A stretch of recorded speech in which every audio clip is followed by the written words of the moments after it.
Oh, we're live. Look at that. I can hear someone's air conditioning. That's me. It's Not definitely mine. Is it out? Okay, it's Is it irritating? No, it's not bad. It's not bad.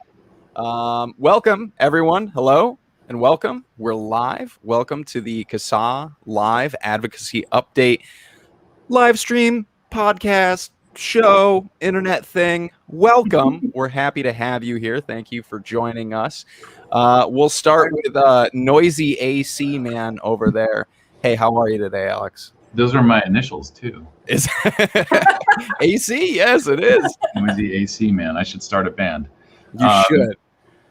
Yeah, doing good. I had the air on. It's the temperature's nice outside, but it's like 1,000,000,000% humidity. So I know. I need It's to dry bad. things out a little bit. Sorry that I will apologize in advance for maybe the lackluster deep dive for this afternoon. I'm a little tired. I stayed up late last night playing a video game.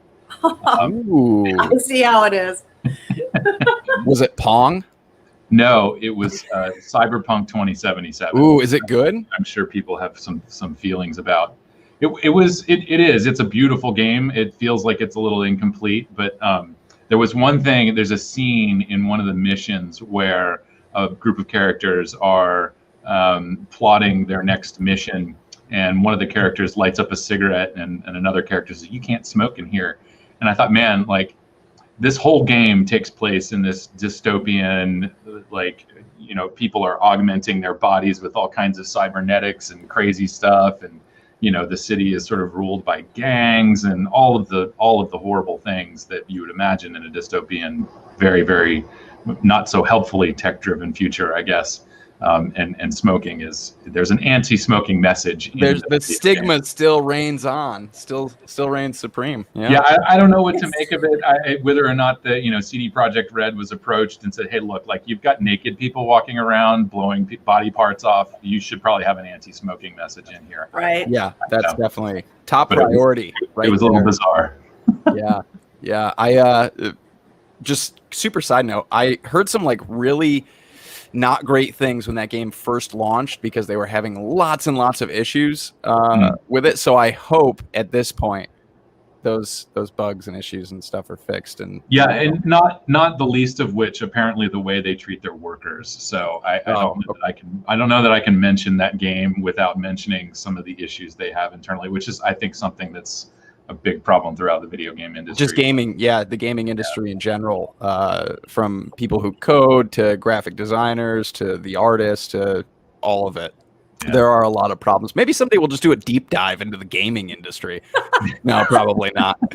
I'll bring my husband. He can come on and talk to you guys. Yeah. Perfect. We'll just start a whole new. Consumer advocacy organization around gaming, but it'll be like for workers or something. No, I don't know. Either way, I hope that you don't have any issues with the game, and I hope that you continue to enjoy it this weekend. Yeah. Kristin, hey, how are you? Good.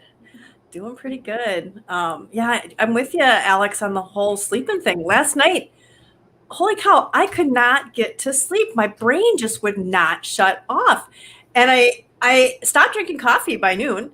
But it was like 12:30. I was watching I watched like 3 documentaries yesterday. I watched one on the Son of Sam on Netflix, and then I watched one on Betty White, and then I watched one about Queen and Adam Lambert, the new mashup.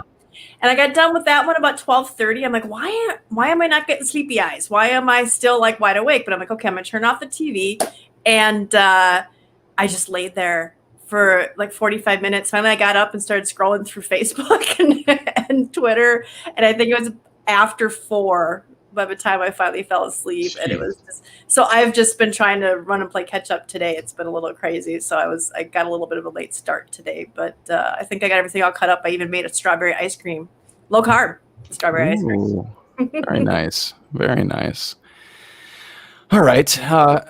And Logan, how are you doing? I'm doing pretty good. It's been one of those weeks. It's been a long week. It's been a hot week. Lots going on at home, but otherwise, I'm doing pretty good. I feel good today. I think I'm the only one here that got a good night's sleep. But yeah. Also, I I have always had a problem falling asleep, and it's one reason why still to this day I use cannabis because it helps me sleep. But on top of that, something that I've been trying lately is an app. I don't necessarily want to promote the app, but it's an app, and it comes with like a ton of like sleep stories and meditation stuff. And the sleep stories I have found extremely helpful because I'm one of those people. The TV is on, I have a fan going, background noise. I'll lay in bed, I'll scroll on my phone for an hour until I finally, whatever, pass out. But the past like 3 weeks, I've just been putting on a different sleep story every night, like a half hour or so before I really like know I need to be asleep. And before I even hit that point, I'm out. So for anybody out there, if you struggle to sleep, I don't know, check out some of those apps are really great. And the one I've been using has been really helpful to me. So yeah, otherwise good week. Anyways, moving forward. Glad to see everybody is here in chat. I just loved this, by the way. I'm going to pull it up one more time, Mark. AC Man and the Harm Reductionists, I think, is a fantastic band name. And I would be happy to play bass for you, Alex. I would be happy to play bass for you. So, all right. Moving forward, as Alex says, moving right along, it is time for that legislative rundown. I apologize, guys. Danielle has also been very busy. We don't have a bumper yet, so legislative rundown. They probably wouldn't have noticed. There's your bumper. Yeah, there we go. There's the intro. So we'll pick this right back up where we seem to be leaving off every weekend with stuff that's still ongoing. If you live in Maine, once again, this is still active. LD 1550 is a flavor ban. And so if you're in Maine, please make sure that you contact your lawmakers and urge them to oppose this. We've brought this up, I think, 3 or 4 weeks in a row. But the state is in special session now. They come back in July to do their budget, and there is a concern that this could get wedged into the budget. The next thing to bring up that is active, let's get back to that handy dandy clicky map. Missouri, Kansas City. I get my notes mixed up here. Yeah, so this could come back to council on June 30th. I think there was some discussion about triggering language. I'm not exactly, what would bring the ordinance into effect, not the other version of the word. So this is still active. If you live in Kansas City, Missouri, just like Maine, please take advantage of the easy to use form that we have here. Customize it with your testimonial and let the Kansas City, Missouri City Council know that banning flavors is a bad idea. The other thing, and we do, I think, I haven't updated this recently. The good news is out of Connecticut. Again, we have 2 bits of good news, I think 2 weeks in a row. I love good news on this program. Good news is great. So Bridgeport, Connecticut, ignore the fact that this is still active. Bridgeport, Connecticut has decided to not move forward with their flavor ban. And we have an article about it here on our blog post. So this is good news. This was predictable, honestly.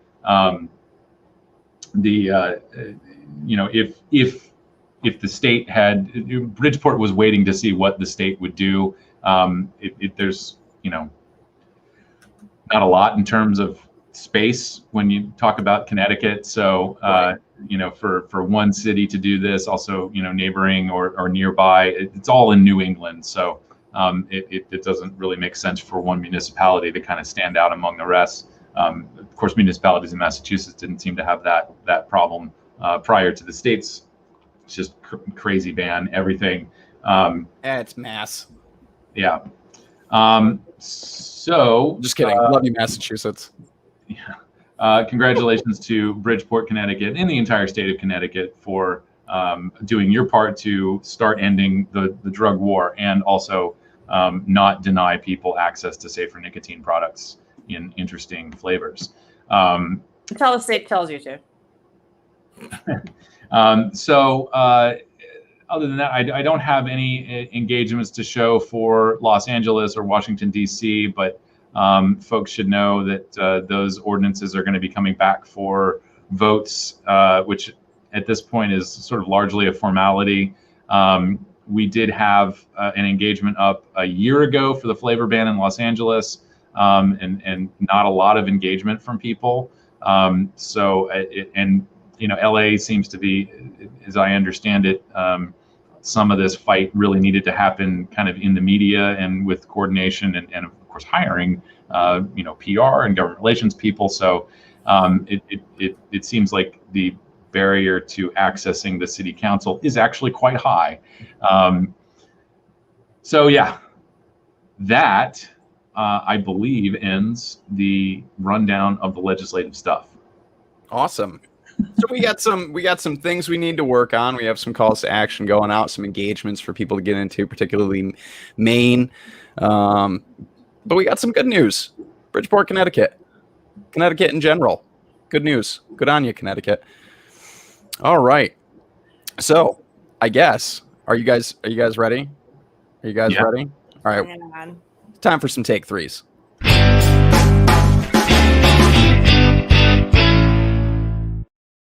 Is it take threes, like plural, or is it just take three? I don't know. I haven't decided yet. My brain just goes to take threes, and every time we do a take three, I just want to eat a take five. When we came up with the name for this, I was just like, I just want one of those candy bars. They're so good. But all right, I guess who's starting off this week? I don't know as though we actually decided. We didn't. We didn't, but I feel like y'all have your two topics are a little bit more related. Nah, never mind. We've all got different things to talk about. We can do it alphabetically. Let's do it alphabetically. That works. Cool. Well, that falls to me. So I figured I would just spend a little extra time, not much though, because I think Jacob Grier has pretty well written all this out.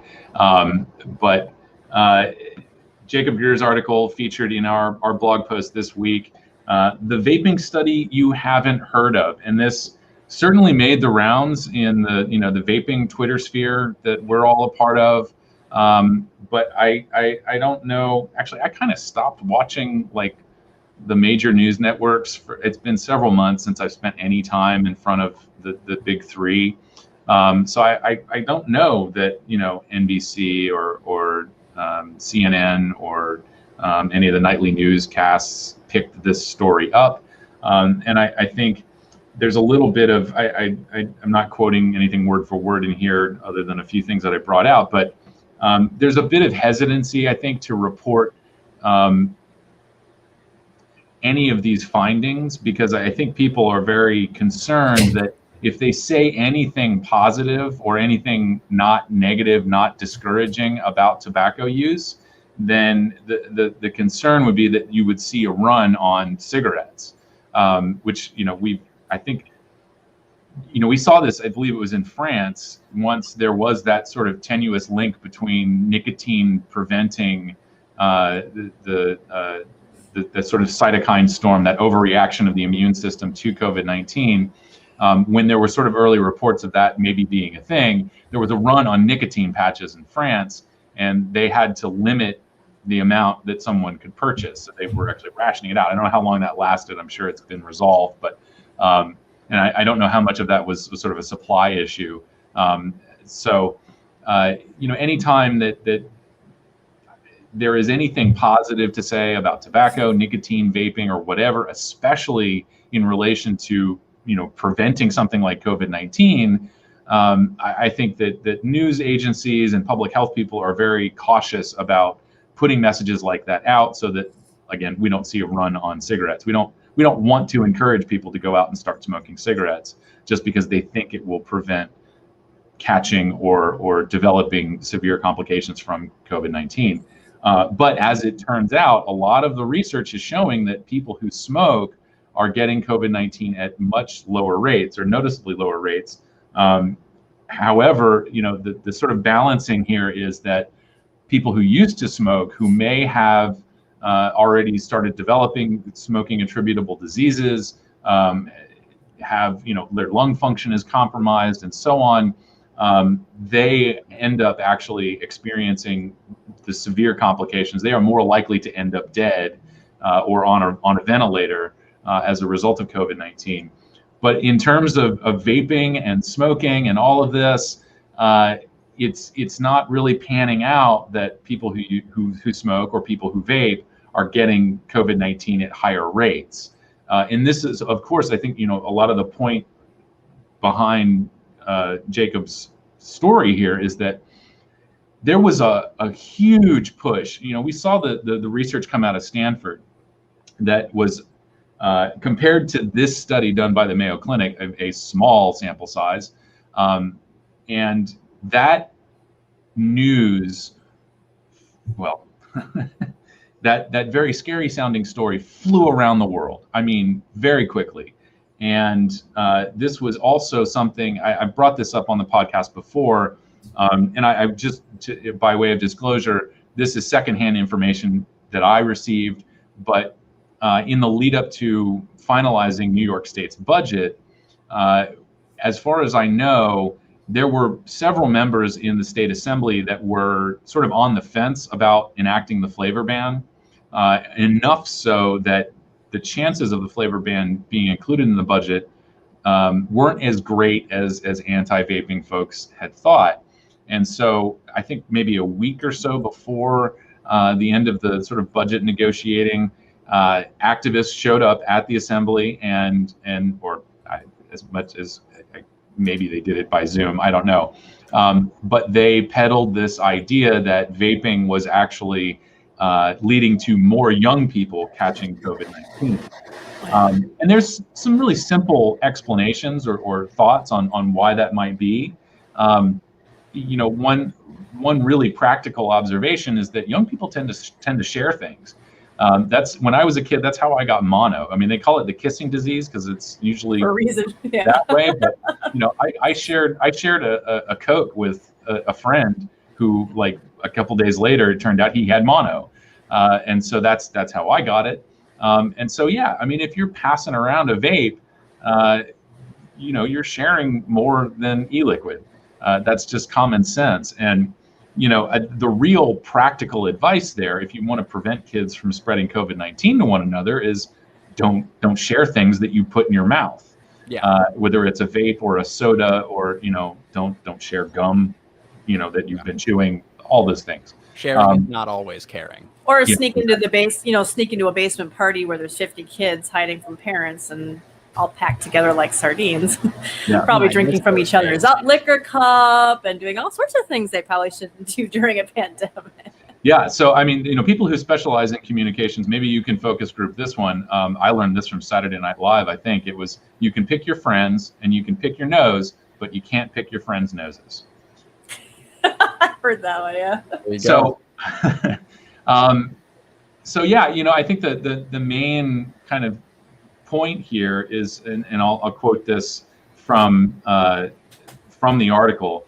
If the Stanford study earned widespread headlines about the dangers of vaping, why has the Mayo Clinic study, with its larger sample size and better methodology, received virtually no mention whatsoever? And this is part of that. Like, a lot of our problems sort of come from the imbalance in how this issue is being reported. Fortunately, we have people like Jacob Grier or Jacob Sullum, just going down the list of Jacobs, and other folks who are publishing in Filter. But these are not articles that make their way to the New York Times or the Washington Post or Time Magazine or USA Today. Actually, USA Today, I think, has had a couple of good things. And every now and then, the Wall Street Journal or Forbes will come out, but they have a bit more of a lean towards, free market and promoting businesses. So there's I think a perceived bias there, and so on. So, but of course, the other thing is that we have journalists, we have editors at newspapers, and of course the influence of anti-tobacco activists saying things along the lines of, if you say good things about this, then it's going to undermine all of this anti-everything messaging that we've been putting out, and you're actually going to encourage people to take up nicotine and smoking and so on and so forth.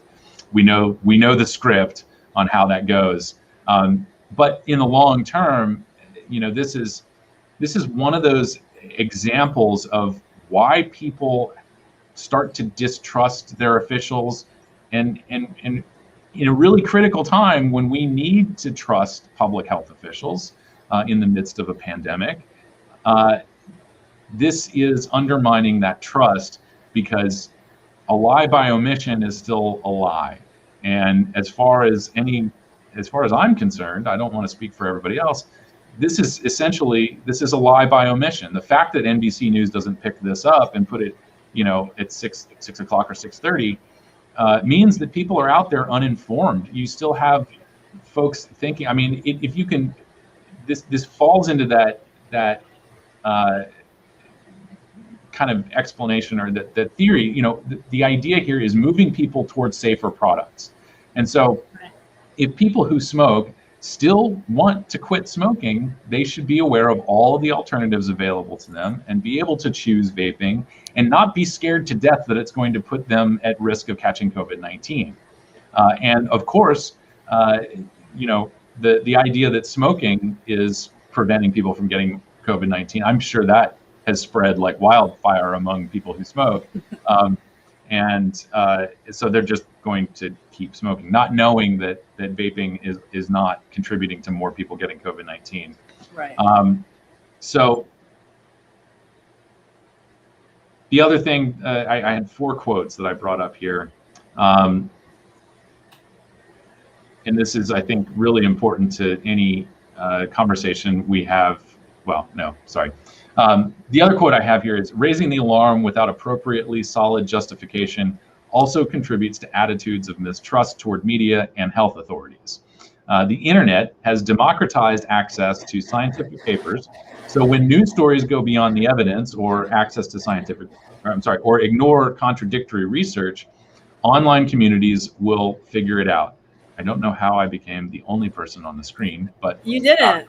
I put you up there because you're the main speaker, so I figured we should have. You weren't showing us highlighting you. You weren't showing a screen. You weren't showing anything screen, so I thought, let's show Alex. All right, cool. So anyway, yeah, and this is something I had this conversation with Danielle Jones, the board president of CASA, and I think she had some scientists in her life and was I think reviewing some studies with this person and said and this person was sort of like, wait, like what do you mean you read the research? Yeah, I mean this was sort of the point of the internet, was that to make information as widely accessible as possible. I think sometimes when we talk about the tobacco control playbook, which is sort of part and parcel with the big tobacco playbook, it's as if people haven't updated their playbook since the 90s, and now we can go online. If you can't get past a paywall, sometimes you can find the research on Sci-Hub. A lot of times you can find a friend or somebody who knows a guy who can get you a PDF of the study if you really want to read it. These things are happening. People are curious about the real science behind all of this, and eventually people will come to their own conclusions about risk and harm. It would be great if we could formalize this distribution of information so that people are getting timely updates like, hey, a study that included 70,000 people found that vaping wasn't contributing to rising COVID-19 rates. And yeah, so it's kind of like, in public health and in the media, you have an opportunity to kind of get this right and not report this stuff without bias or it's supporting your paper's agenda in terms of healthy lifestyles and so on. You have an opportunity, even if you screw up the first article, you can immediately come back and say, oh, wait, there's some new information that's come out. We need to update this so people have a better understanding of the world around them. But if you let it go for too long, eventually people come to a place where I'm at right now, which is, I can't remember who I was having. I was having this discussion with Danielle. Vaping is now a litmus test for me. When I see, especially lawmakers, who I know, and we had the committee hearing with Krishnamurthy in the ENC subcommittee on health earlier this week. If lawmakers aren't good on their research in vaping, if I watch lawmakers who I otherwise think are critical thinkers or are on the side of angels and so on and so forth, if they get this wrong, everything else that they're involved in is called into question. I am just, it is so disappointing to me to see folks I consider to be smart, independent thinkers, well-credentialed, well-respected, come out and just spout talking points that they got off of a lobbying sheet from Campaign for Tobacco-Free Kids. That is not due diligence. You are taking one side of the argument and leaving everybody else, hanging out to dry. And we will figure it out. And we have every right to lose faith in our officials when they don't tell the whole story. And so the last quote that I have from the article is, experts and journalists could have simply outlined the reasons to worry about heightened risks and emphasized sensible precautions, such as not sharing vaping devices, and then continued to follow the research. But instead, they turned this into a crusade. And that Stanford study, which is now, I think, thoroughly complained about and questioned, has made its way into city councils and state legislatures. And I can't remember if it came up in the hearing. I wouldn't be surprised if it did. But it has gone through all levels of government and been used as support for banning flavored products and taking people's access away from this. And absolutely, organizations like the New York Times and all of the body parts groups are complicit in this misinformation campaign. And all they really had to do was give people practical advice and just follow the science. And so good on Jacob Grier for this excellent article. If you haven't read it, certainly check it out. This isn't the last that we're going to hear about this. And so I think the more critically we're all thinking about this, the better. That's it. Yeah. Link is in the chat right now, and it will be in the description below after I get to it. What a world we would live in if everyday people were given like clear communications from our public health officials, not like back and forth information and like all this and that. Just tell us, just give us good information so we can make educated decisions about our own risks and our own health. What a world that would be. Can you imagine? It's that combination of the agenda of the anti-tobacco and anti-nicotine people, same thing, and media, their agenda being if it bleeds, it leads. Yeah, the worse news, the better. Scare people. Yeah. That's what gets eyeballs. That's what gets clicks. And saying something as controversial as people who vape or smoke might actually have some protection. And there's so many questions about that too. I mean, I can't wait to hear what it ends up coming out to be, because former smokers are, once they get it, I mean, both are protected, but former smokers, what was it again? One of them actually is surprisingly, former smokers didn't have a. Which study are you talking about? The ones where for smoking and vaping and stuff, how it was like the former people who were former smokers were actually at greater risk, but it was a protective for people who were currently smoking. Right. It was like, boy, that's so. Yeah, I think vaping even had a weird kind of contradiction in it too. Yeah, one of the things, I didn't grab the quote, but one of the things that Jacob Grier pointed out in the article was it was one of those weird results from the Stanford study that people who had vaped in the past week were less likely. Yeah. No, it was people who had vaped very shortly before this survey were less likely to have a COVID-19 diagnosis. But then it was, how does that make sense? I remember it was like something with if you'd ever vaped, you had a higher risk than people who had just vaped the most recently, which makes no sense. Okay, so I had a vape 2 years ago and I'm at greater risk than somebody who's currently vaping. That makes no sense. Yeah, there's so much mystery in that. I just vaped a week ago. Were those people also former smokers or no? That's the question. They've got to look at all that stuff. Formerly people who smoked. My apologies. I mean, maybe the previous vapors who were no longer vaping and had ever vaped were actually back to smoking, or now they're non-smokers, so there's no protective effect. Right. I don't know. I think nicotine. I think current nicotine use plays a big role in this. And then also, if you did used to smoke, like Alex talked about, you have compromised lungs. You have a compromised system now. So the severity, not necessarily like the transmission or getting COVID, but the severity of COVID, if you get it, was worse in people who used to smoke. Right. And I just want to, I think just to throw that. Who's more likely to quit? There's a need to throw kind of a clarifying statement in here, in that, CASA is not, we're not taking like a scientific position on this and saying that there is definitely something like Logan, I think there's reason to investigate further the role that nicotine may be playing in this. But I think one of the other surprising results is that it was cigarettes that had more of a protective effect than vaping. Mm-hmm. And so the question is there something in tobacco smoke that is having a much greater effect above and beyond? I think I asked that. Could it also, just to go back to nicotine, could it also be the amount of nicotine?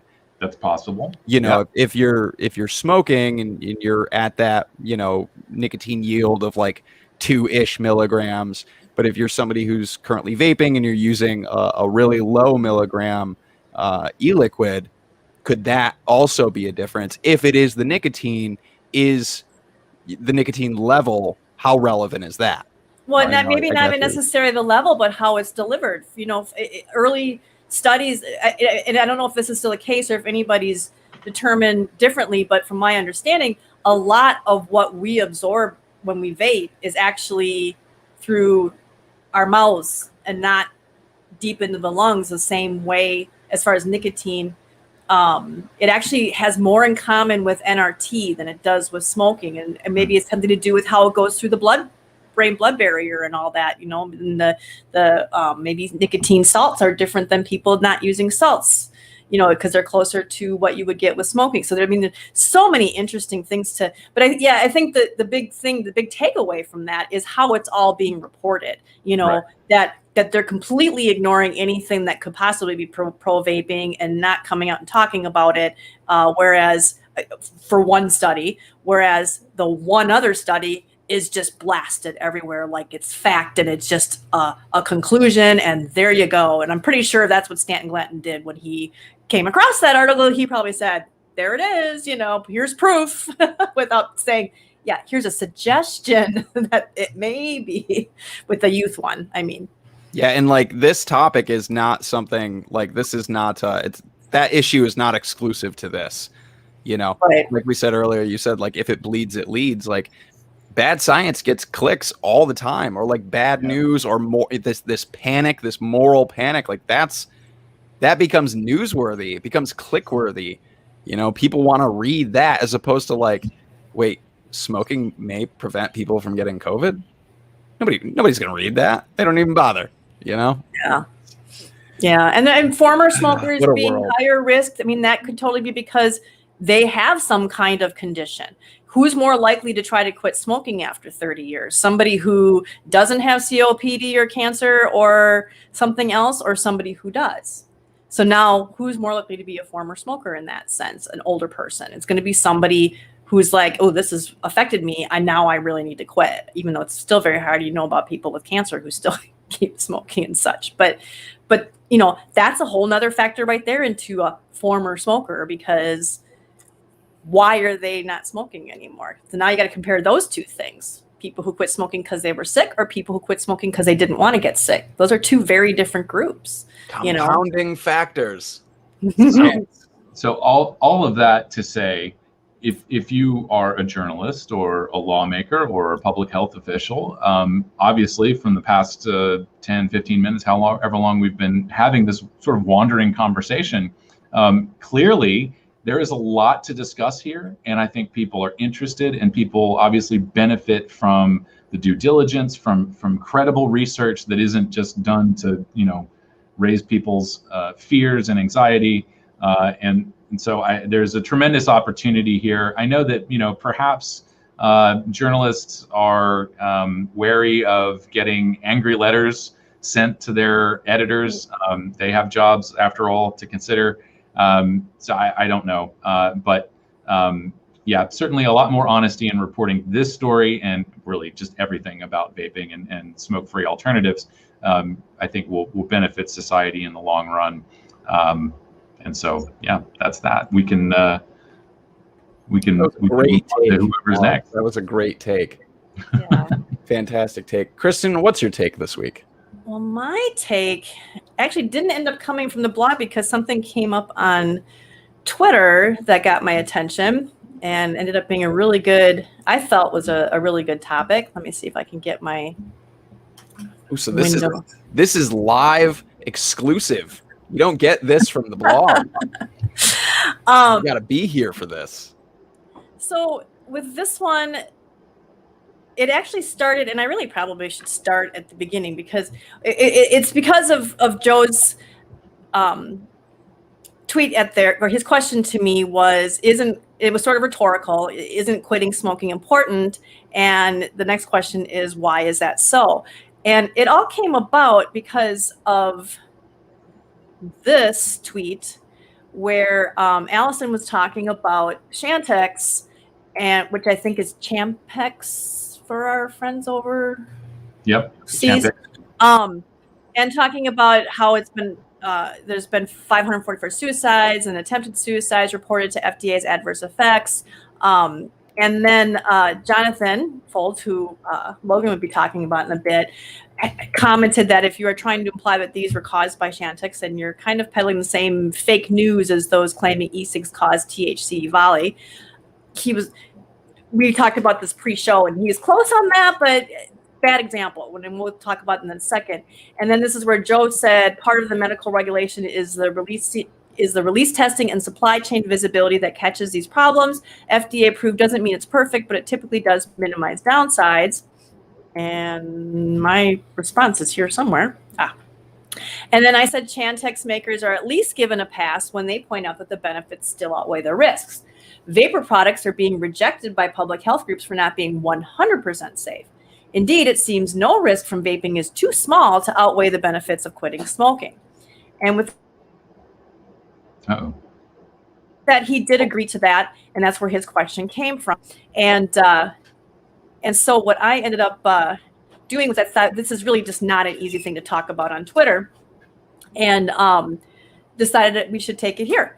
And so from the beginning wise, when it talks about quitting smoking, he said, isn't it important to quit smoking? And I can close this now. Wait, let's do this. No. Hey. How do I put myself on? Oh. I totally put myself out. How do we do that? Nope, I don't want that. The one next to that. This one? Nope. No. Next one over. One more. That was clever. One more. No, I was just trying to do. So is Alex the only person who can do that? That's weird. I guess there's just no way for. Wait, hold on. I don't know why I'm the star. Let's see if. I mean, let's be honest here. That's that to you. But you are. And then that doesn't work. Okay, so we're just making bizarre. people dizzy at this point. I think. Yeah. That's okay. We'll come back to that. We'll figure that part of the show out. That was really weird. Okay, so you guys get to just listen to me talk tiny. So anyhow, so what I wanted to talk about was a very key phrase in what he said, where isn't quitting smoking important? And that's actually something that's kind of, what's the word I'm looking for? Debatable or arguing. You can argue that it depends. It really depends on what's going on in someone's life, whether or not quitting is important. Quitting is a very long, or smoking is a very long-term thing where it takes decades before you really start seeing the truly severe, deadly. I mean, some people get things like COPD and such earlier, but again, it's mostly about shortening the life and taking about 10 years off of people's lives, depending on which age group you're in, up to 10 years. And so we were talking about how there are certain situations where maybe quitting smoking isn't as important for somebody. If somebody is in rehab or is struggling with another addiction that maybe is more immediately threatening to their health or their welfare, smoking may be something that you can kick the can down the road a bit to address that immediate, more telling risk, which could be anything from drugs to alcohol. I mean, alcohol itself is something that can be very deadly just from using it once in your entire life. It has nothing to do with addiction, really. It's much more dangerous. But, alcohol poisoning, drunk driving accidents, things like that. If you're fighting alcoholism, do you want somebody and this person has 6, 7, 8, 10 drunk driving infractions, which I have seen. I live in Wisconsin. What's more important for them to quit smoking or for them to quit drinking, and what should they focus on? And we've seen, and I'll bring this back up again, we have seen in Philadelphia, they actually banned, I don't want to remove it. I want to do this. They actually banned smoking in treatment facilities. In some places actually say you have to have become a non-smoker before you even can apply or get in. Is that true, Logan? I believe I've read that as well. Yeah, I believe that's true in some cases. In some cases, not all cases. In some it's not an issue at all. But this really was just, and it's a really, I don't know, maybe you can share this link in the chat. But this right here is talking about somebody who he didn't want to check into someplace where he had to quit smoking first, and ended up either not going or not, or he was kind of in and out, kind of like the author of the article. But eventually he ended up dying because of a drug overdose, I believe it was, all because he couldn't smoke. And so which one was more important? You have something that took this poor guy's life, that for forcing him to conform for something that may or may not, because remember, smoking doesn't kill everybody, who smokes.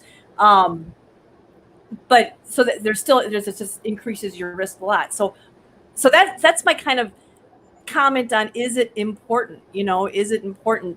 Well, important depends on what's going on in somebody's life at that time. You also have situations where the smoking, and now we have vaping, but where nicotine use, let's put it that way, is filling in for something else that could be worse. You often see studies talking about how, and it always bugs me the way they twist these in studies, where they say that smoking is associated with suicide, smoking is associated with mental health issues, so smoking is associated with increased alcohol and drug use. And their conclusion is the smoking is causing it. And if people would just stop smoking, all these problems would go away. And I came across that when I was looking into this question as to whether or not it's better for people to not smoke when they're trying to address a mental health issue of some other kind, addiction, things like that. And there's it's sort of flip-flop, where a lot of people who work in the industry and work with people struggling with addiction have always said, let's kick that down the can and worry about that later, and just address the one that is probably the most risk to them right now. And that was sort of prevailing wisdom. And back in the 90s, they started getting pushback from that, where they kept saying, well, no, you've got to, that's not true. Studies show that people who quit smoking, who keep smoking, might be more likely to get back to doing drugs and such. And a lot of weasel words, a lot of maybe, might, could, possibly. And then, but when you talk to actual people who have struggled, and I'm hoping to get some stuff from Alex and Logan here, what's really going through most people's minds? Because I find that hard to believe that it's not a coping mechanism anymore, and it's actually pushing them back to doing something else. I have a situation with my own daughter. She was struggling with stress, anxiety. She was cutting, and just a little bit of nicotine gave her a different focus. And she had started smoking. Yeah, even moms who promote tobacco harm reduction every single day have teens who will do stuff like that. She's an adult now, but that filled that was her coping mechanism. And to me, this idea that, like Ruth Malone, you were engaging with her, Alex, in a different thread, and I jumped in on that one too. But one of the things that I wanted to say to her was, what do you think is going to happen when you eliminate all this tobacco and nicotine? Are people just going to start eating kale and doing yoga to cope? Is that really what you think they're going to do? Are they going to turn to junk food, alcohol, other drugs? So these are coping mechanisms, and so that's my answer, I guess. Is it important? Obviously, in the long term, it is important. It affects every organ in your body for the most part. Heavy smokers who smoke for decades, or people who smoke heavily and do it for decades, it can affect their spouse. As far as the secondhand smoke, that's the only way that it's been shown.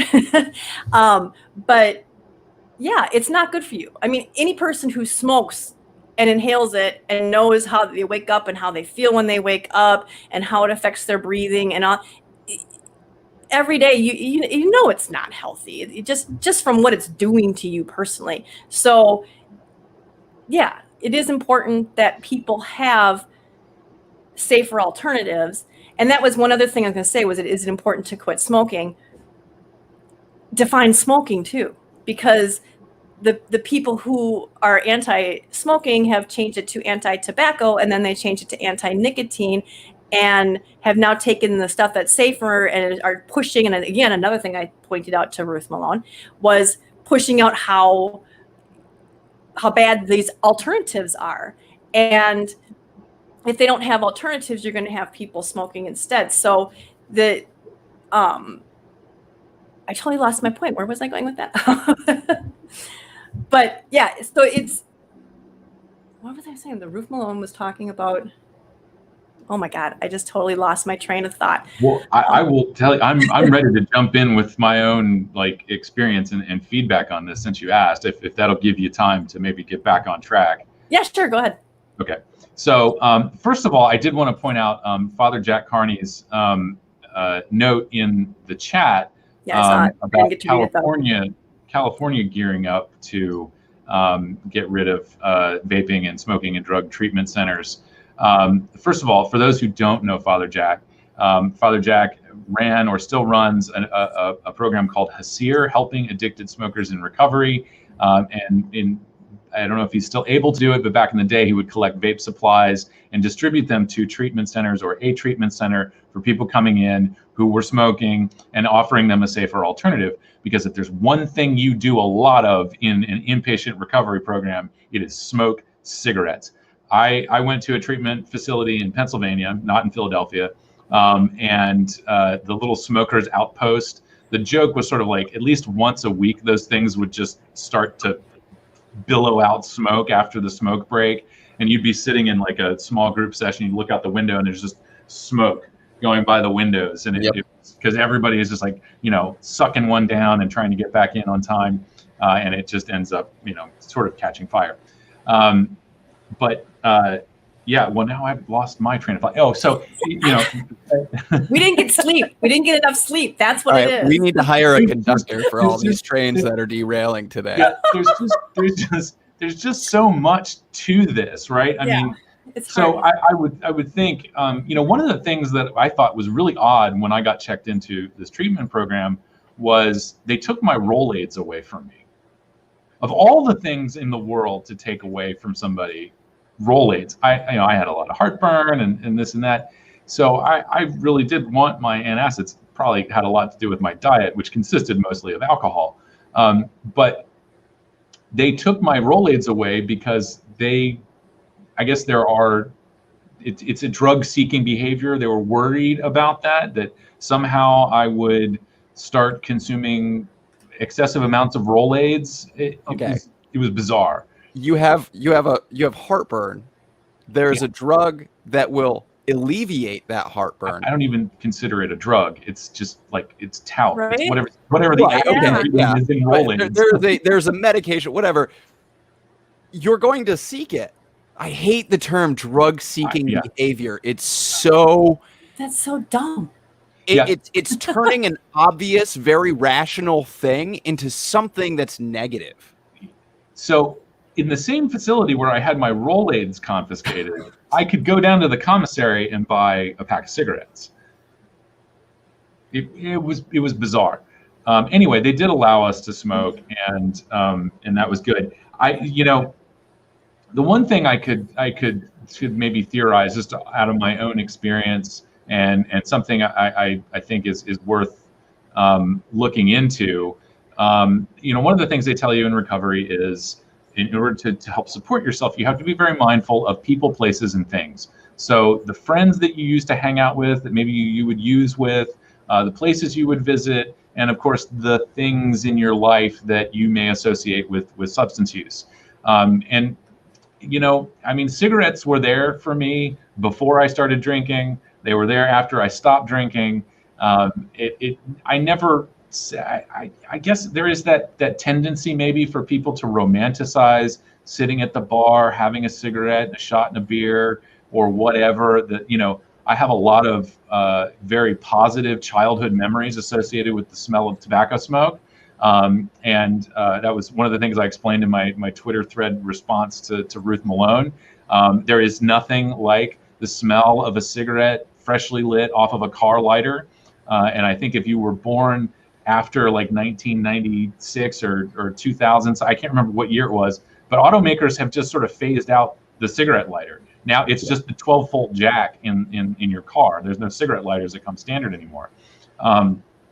So those things are all positively associated with things. So I can imagine, for some people, perhaps the smell of cigarette smoke may transport them back to a situation where they were using. And there's that tendency to romanticize when we were living in our addiction and so on.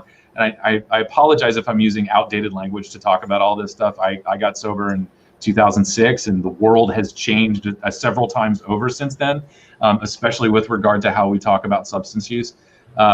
So anyway, that is interesting to see what role cigarettes play in terms of people relapsing. I would be very interested to see that research. But I certainly benefited from being able to kind of hold on to that one last thing. The other thing that I did bring up in that thread was this concept of self-harm. And from my experience, I went through many years of just, I have my own self-esteem issues. I have, self-doubt. I'm sure I'm responsible for a lot of self-sabotage and so on and so forth. And when it comes to improving my health, I always have that barrier of like, well, do I even deserve to be healthy? And smoking is a really great way to kind of ensure that you're not going to get much better. And so there are those instances. We continue to have dark days. I don't care if you used to use drugs or not. Everybody has their low points. And for some of us, reaching for an implement of self-destruction is oddly soothing. There is that sense of taking back agency and control through substance use. It's a weird thing for people to wrap their heads around, but I think stuff like that needs to be investigated. And certainly, just this. I don't know what is the justification behind Philadelphia's ban on smoking in treatment centers. I don't know what's behind the justification in California. I imagine it's probably more moralizing than it is actual evidence. But yeah, so sorry, I didn't mean to hijack your take, but no, that's okay. I mean, because this ended up being this question of smoking. Is it important to quit smoking? it just kind of opened up, and it's why I couldn't respond to Joe in just some tweets, because it's just such a complicated thing, and it opens up so many other discussions, not to mention the original Shantix discussion about whether or not that is actually a good thing or a bad thing.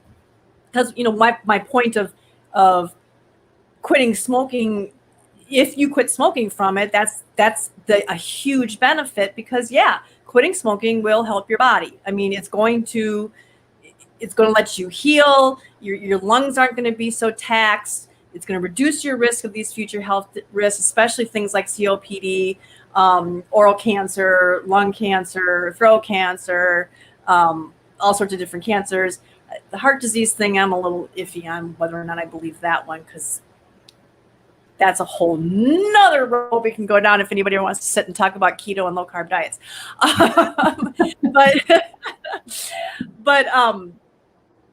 But yeah, so obviously those things are a factor. You know, people who advocate for people who smoke, mainly just leave us alone type of thing is how their attitude is. And usually they get accused of saying, oh, smoking is perfectly healthy. Well, you do get some people who are a little militant about it and be like, oh, it's all baloney. Smoking doesn't cause anything. They didn't prove any of that and stuff. And again, that goes back to what Alex was talking about, trusting your health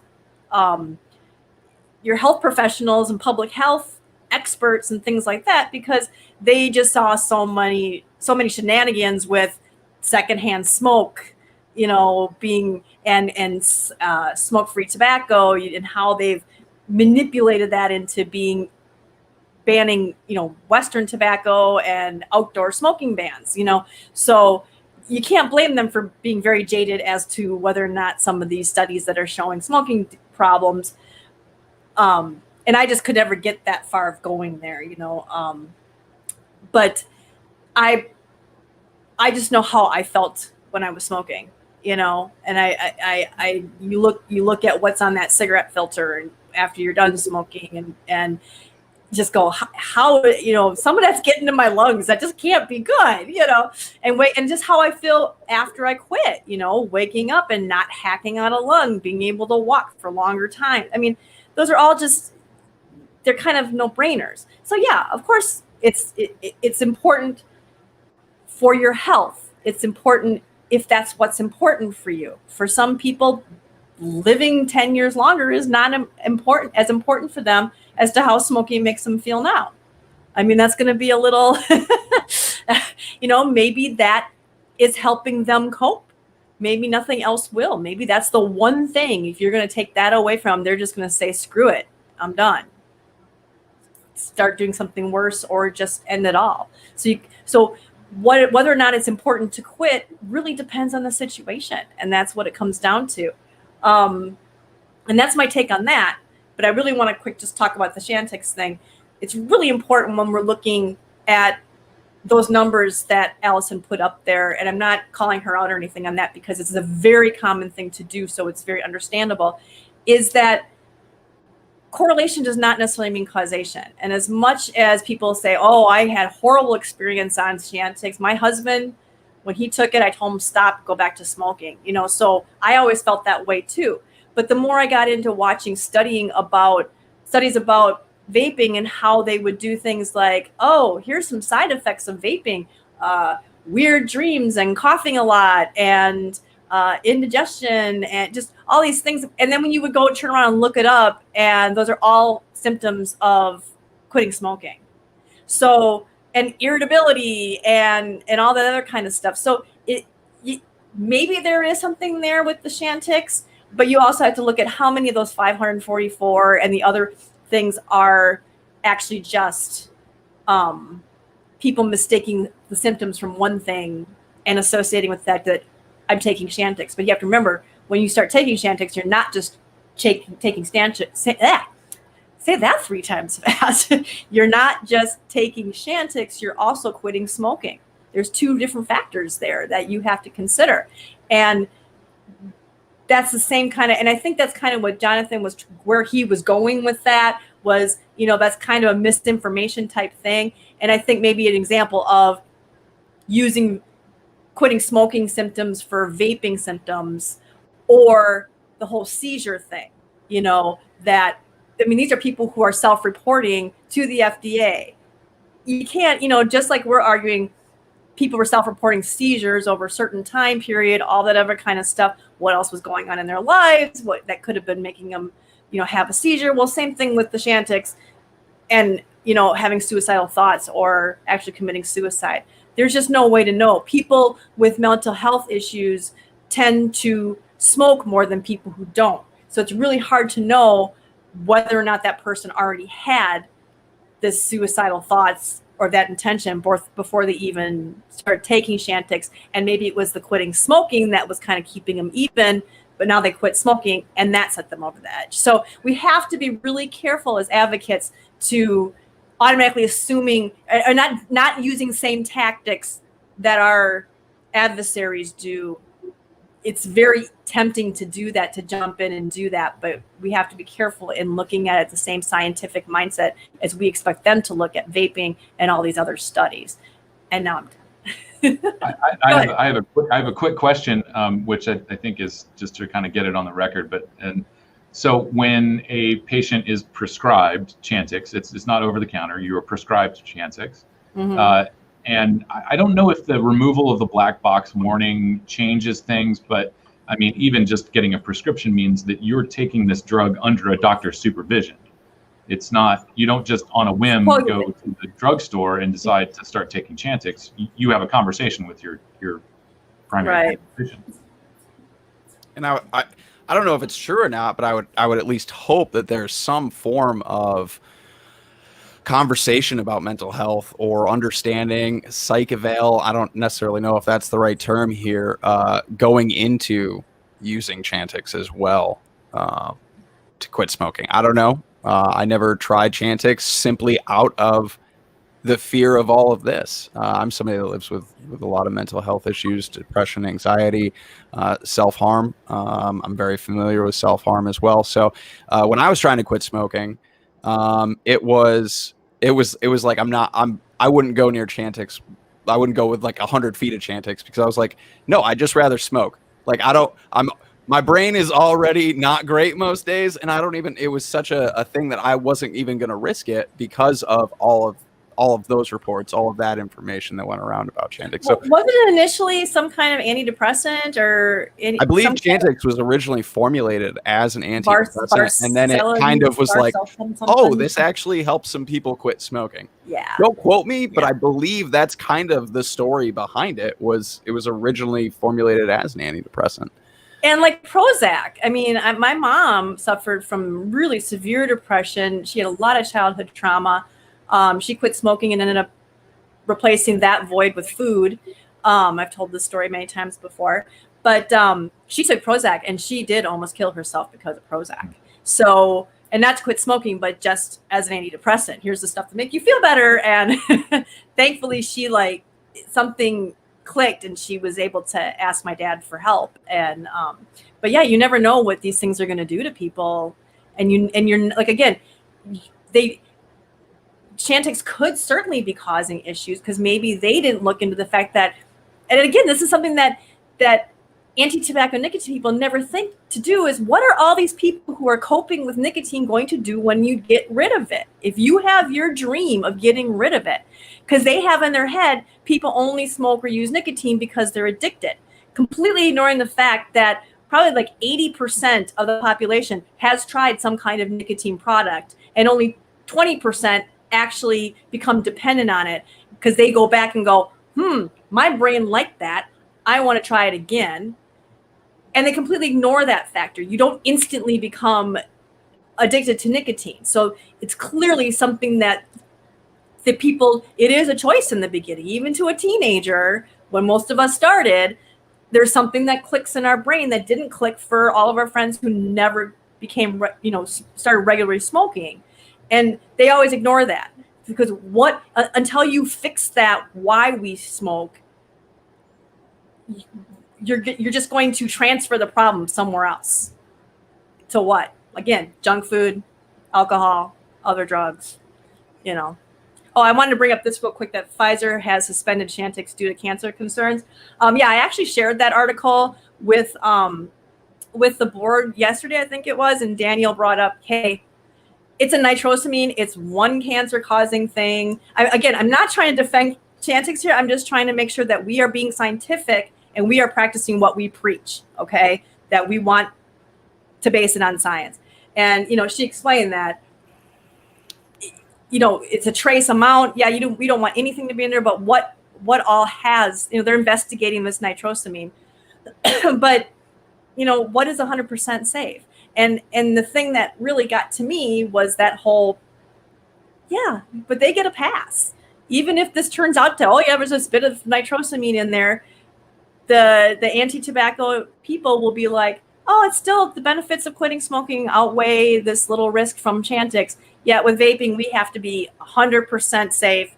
And any little tiny thing that comes up, our trace nitrosamines or little bit, possibility of some kind of particulate or metal, it's like that one thing is enough to question that whether they're not as safe. That's not, that risk is not worth trying to use these to quit smoking. It just so frustrating.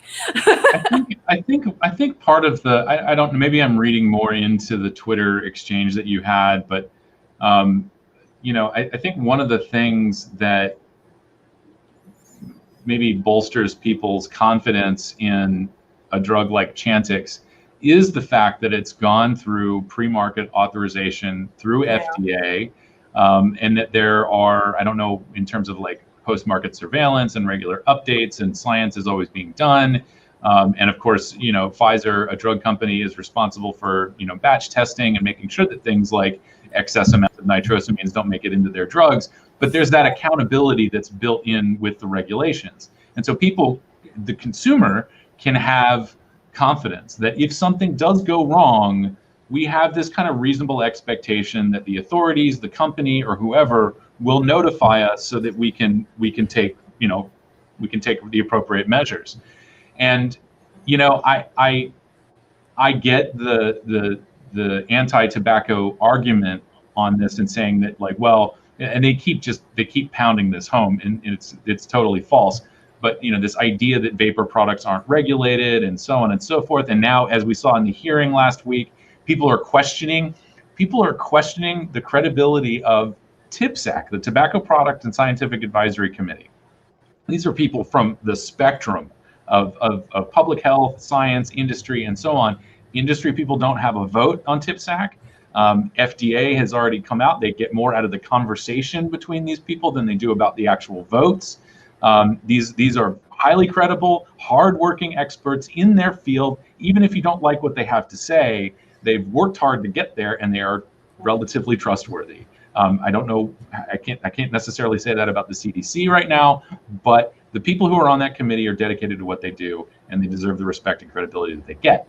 But overall, what's happening now is this sort of campaign to impugn the credibility of the FDA itself, of the Center for Tobacco Products. It's crazy. And it's nonsense. It's like the last little thing that they can do in order to try to wrestle away the authority that the FDA was granted, in 2009.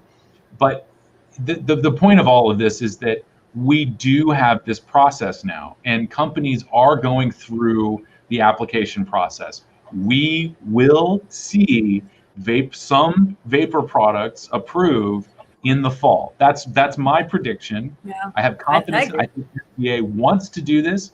FDA, Matt Holman was on a panel at GFN. They sound at the very least curious about the role that flavors are going to play. If they get the data that they need, I think FDA will follow through with authorizations. And we have the systems in place. We will have, manufacturers have to have good manufacturing practices in place. They're going to have to pay for post-market surveillance. All of the stuff that you would expect Pfizer to do for Chantix, vapor companies are going to have to do for their products too. And so that's just to kind of throw it out there, why something like Chantix that is connected to suicides and depression, and someone mentioned sleepwalking, and you mentioned bad mood and all of these other things. Even if those links are tenuous, they are disclosed, and there is a system for monitoring that, and for people to have this conversation, well, at least reporting these events to the FDA. We have that in place for vaping now, and so hopefully in the future, at least organizations like CASA can highlight that point and say, hey, look, like there's accountability all over the place for this, and there's no reason to hold up this imaginary standard of absolute safety in order to keep these products off the market. It's just doesn't make any sense. Yeah, and just the irony of how self-regulated they did. I mean, as soon as they started finding out about diacetyl or diacetyl or however you say that word, I never did find out how to say that.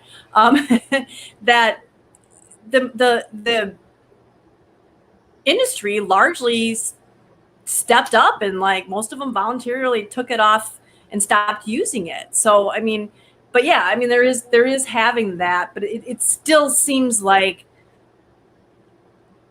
they keep hammering that whole it's not 100% safe thing, and that's so frustrating. And also back to the whole smoking thing, I wanted to bring up because Logan had mentioned that he drinks how much coffee after you talk about your coffee habit. Oh, my caffeine. Yeah. Your caffeine. Yeah. I mean, this ties back into recovery and substance use and smoking. But I definitely make it known pretty regularly out on Twitter and spaces that I used to be a really heavy methamphetamine user. And when I stopped using methamphetamine, the two things that really were what I transitioned to in order to kind of fill those voids were I doubled my smoking. I went from about a pack a day to 2 packs plus for at least a month after stopping meth use, but also caffeine. Caffeine was like, I went from like maybe a cup of coffee a day, if that. I mean, I was using meth. What did I need coffee for? To somewhere in the realm of like 25 to 3,000 milligrams of caffeine a day. I mean, I would wake up in the morning and literally just take 4 200 milligram caffeine pills and chase it down with a 24-ounce Red Bull, and then continue on just consuming caffeine all day long. But the big thing really with all of that was smoking. Like if I hadn't had smoking there to like fall back on, something to do, something that I loved doing, I loved smoking, then I think my path through recovery would have looked and would probably still look very different. Nicotine is something that's very important to me. It's critical for my mental health, and it was very critical for me transitioning off of drugs that I did have problems with. So yeah, and that's kind of my point as far as if you didn't have vaping, then those cigarettes would be that important, and yeah, that's absolutely. Absolutely. And that was kind of my, if I had never given vaping another chance today, I wouldn't be on the board of CASA, and I would absolutely still be smoking. We wouldn't be sitting here having this conversation. I would probably be out on my porch right now, smoking a cigarette. So, and that kind of answers would it have been, is it important for you, for Logan, to quit smoking?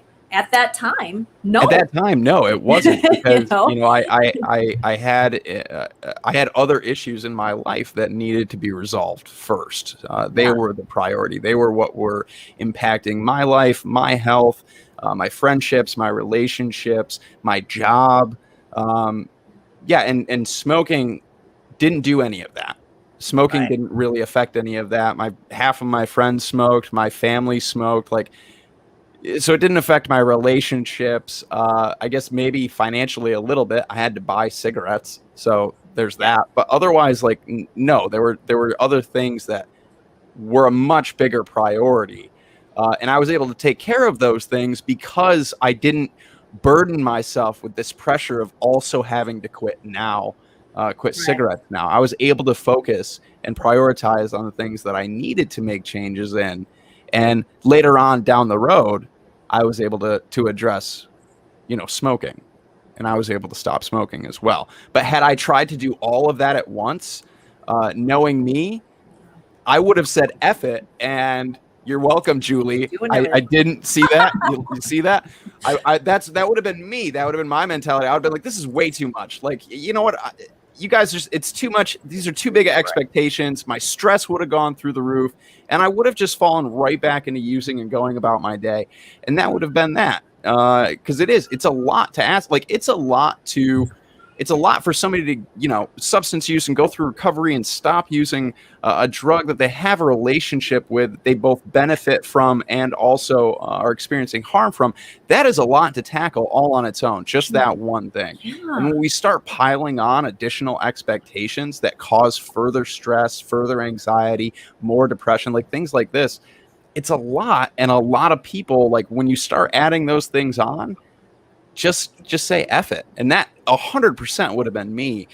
I'm fortunate enough, like Alex, the recovery center that I went to, which is actually about a block and a half from my house, they didn't allow smoking on the grounds, but the sidewalk was less than 50 feet away and you could go out on the sidewalk and smoke. So that's where we all went out after our group sessions. Everyone went right out the door and we all lit up, and we just continued to have basically like an out of the building social group session, because we would all just continue to talk and congregate and work through things together. And that was actually one of those things where, like, that conversation, because of basically all of us being there smoking, after you would leave that room where there's still kind of that pressure, maybe you're not really opening up, you're kind of forced into this group therapy session and things like that.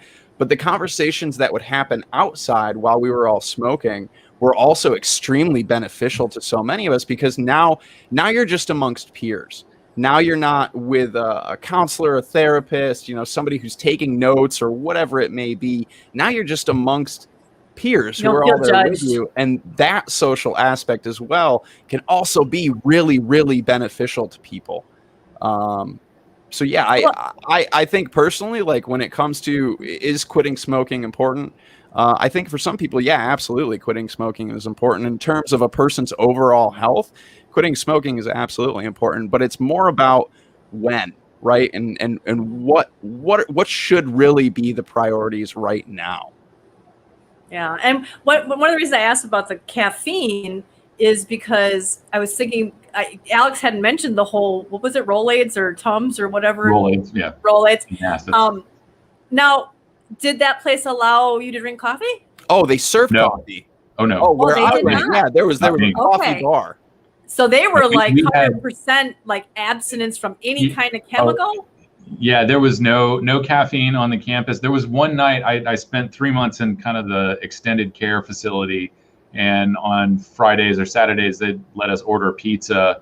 And one night the delivery, we were supposed to get caffeine-free Diet Coke, but he brought regular Diet Coke. And immediately, like, when the counselors were sort of out of the living room area, one of the guys was like dumping the caffeine Diet Coke into a caffeine-free Diet Coke bottle.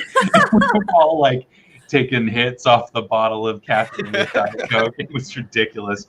But I mean, that's just how starved we were for anything that, you know, made you get the good. And do you feel that?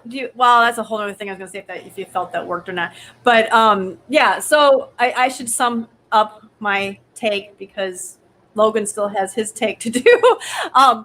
Yeah, just like Logan said, actually, Logan, you just put it pretty well there. You know, but I think when it comes to the Chantix thing, we need to make sure that we're looking at the real science and not making the same mistakes and same.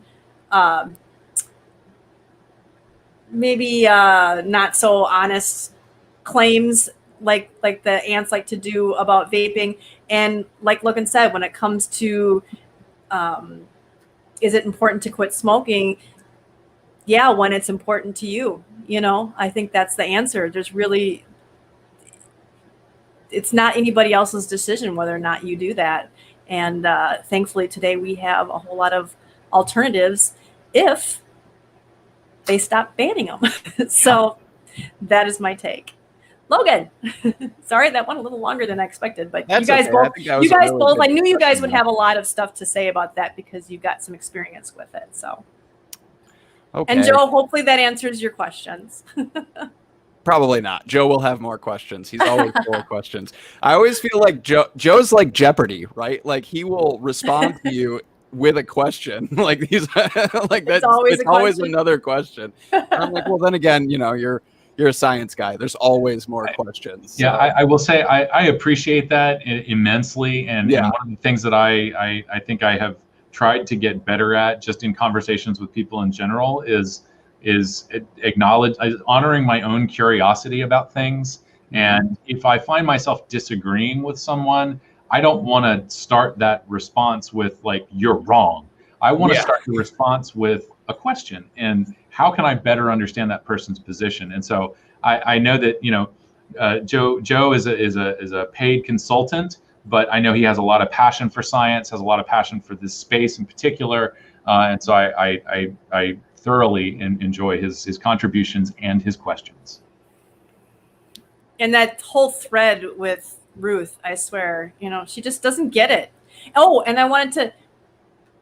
Oh, maybe we can do this afterwards. But Breeze Tones made a joke about why don't we just ban cigarettes? Which was the whole. And then he said that's just parody. So because I was about to like put it up, and he's like, it's parody. I'm like, okay, I thought you knew better than that. Yeah, and then Adam knows better than that. Yeah, and then Ian put this up about how it's possible to justify that 50% deadly cigarettes. First of all, that stat not correct. Are allowed to, yet a substantially less harmful alternative is not. We got to prove it. We got to prove it's substantially less harmful. But banning this stuff, like Alex says on that thread, you know, he says, oh, prohibition worked so well. And she said, you know, well, what prohibition was that? You know, but she's like, we should just get rid of the worst product ever, and gives lip service to, oh, yeah, they can use other safer stuff. But, you know, but I said, but you're banning that. So how are they supposed to switch to safer stuff? What are all these people going to go turn to? And like Alex brought up, he's part of that 30%. I was part of that 30% because they love to bring up that, well, 90% of people say they regret ever starting and 70% say they want to quit. Well, yeah, because they want to be good people, and the stigma with being somebody who smokes is so horrific that nobody wants to admit that they actually enjoyed it. It's better to just hate big tobacco. I loved smoking. I loved it. And you know, I thought that I was going to die smoking. So I had no intention of quitting. I was part of that 30%. And that's what a lot of people who switch to vaping are. And yeah, she doesn't get that. Because I asked her, I said, what about the other 30%? You're saying 70% say they want to quit. Well, first of all, they don't. Like 2% do. So what are they going to do in the meantime when you just take away? Because she was saying phasing out. You know, it's like they just have this pipe dream, this delusion that once everybody quits using tobacco and nicotine, they're just going to start eating kale and doing yoga and exercising and, you know, goat yoga. I don't know what they're going to do, but they'll all just be happy in their heads, you know. This will blend into Logan's take, I swear. But before we get into that, I did just want to note with that statistic of 30% of people who don't want to quit. You know, we are in the process of trying to move mountains for an estimated, with some early research, 20% of people. So if policymakers are entertaining banning menthol to help 20% of people who smoke, which may or may not be the final, we could be talking about less than that for sure. Then it seems that if we want to appeal to people in that 30% range who don't want to smoke, then we would also equally take effort to move mountains to make sure that there are products available to them that they will choose on their own. And perhaps, like me and the rest of us, we will stumble upon them and find we like them better, and therefore improve our health. And so with that, I want to make sure we get into your take, Logan. Okay, well, I promise my take is not going to be as long as our previous two discussions, but I have some research to share this week if I can figure out how to share things. Sorry, guys, I'm still new here. I wanted to do this earlier, but I was like, I don't know if I set this up, if it's going to like steal the screen. So that's what I did too. I was like, oops. But I've got it right here. This is a study from Jonathan Foulds and a whole number of other researchers here on this team that you can see. But essentially, and this is a really good study because it is a random I'm drawing. It's an randomized RCT. control Yes, trial. thank you. My brain just like Gold standard. my brain just like just died right there. It's me. I'm just hot, you guys. I'm hot. My office is hot. But this exploratory analysis examined the effects of ends delivering different amounts of nicotine on cigarette abstinence up to 24-week follow-up in comparison to a placebo or a behavioral substitute. That behavioral substitute in this study is a cigarette-shaped tube. A straw, something. Sounds like plastic tube. Yeah, but this 4-arm parallel group randomized placebo-controlled trial took place at 2 academic medical centers in the U.S., Penn State, Hershey, and Virginia Commonwealth University. Participants were current smokers interested in reducing but not planning to quit. They received brief advice and were randomized to one of 4 24-week conditions, receiving either an ego-style ends paired with 0, 8, or 36 milligram nicotine e-liquid. I'm assuming, I know maybe this is just an assumption to make here, but I'm assuming this is like traditional freebase nicotine and not necessarily salts. It's not disclosed anywhere in here. So it could be either way. I don't know how much of a difference that makes. I believe that makes a difference, but we don't know here. And the cigarette-shaped tube as a cigarette substitute, self-reported daily cigarette consumption and exhaled carbon monoxide were measured at all study visits. Outcomes included intent to treat, self-reported 7-day cigarette abstinence, biochemically confirmed by exhaled CO at 24 weeks after randomization. The results here are pretty interesting. At 24 weeks, significantly more participants in the 36 milligram condition, 10.8%, than in the 0 milligram per milliliter condition, 0.8%, and those with the cigarette-shaped tube at 3.1% were abstinent. The abstinence rate in the 8 milligram condition was 4.6. So people using the cigarette-shaped tube actually had a higher abstinence rate than people using 0 milligram, which I think is really interesting. The conclusion here, when smokers seeking to reduce smoking tried ends, few quit smoking in the short term. However, if smokers continued to use ends with cigarette-like nicotine delivery, a greater proportion completely switched to ends as compared with placebo or a cigarette substitute.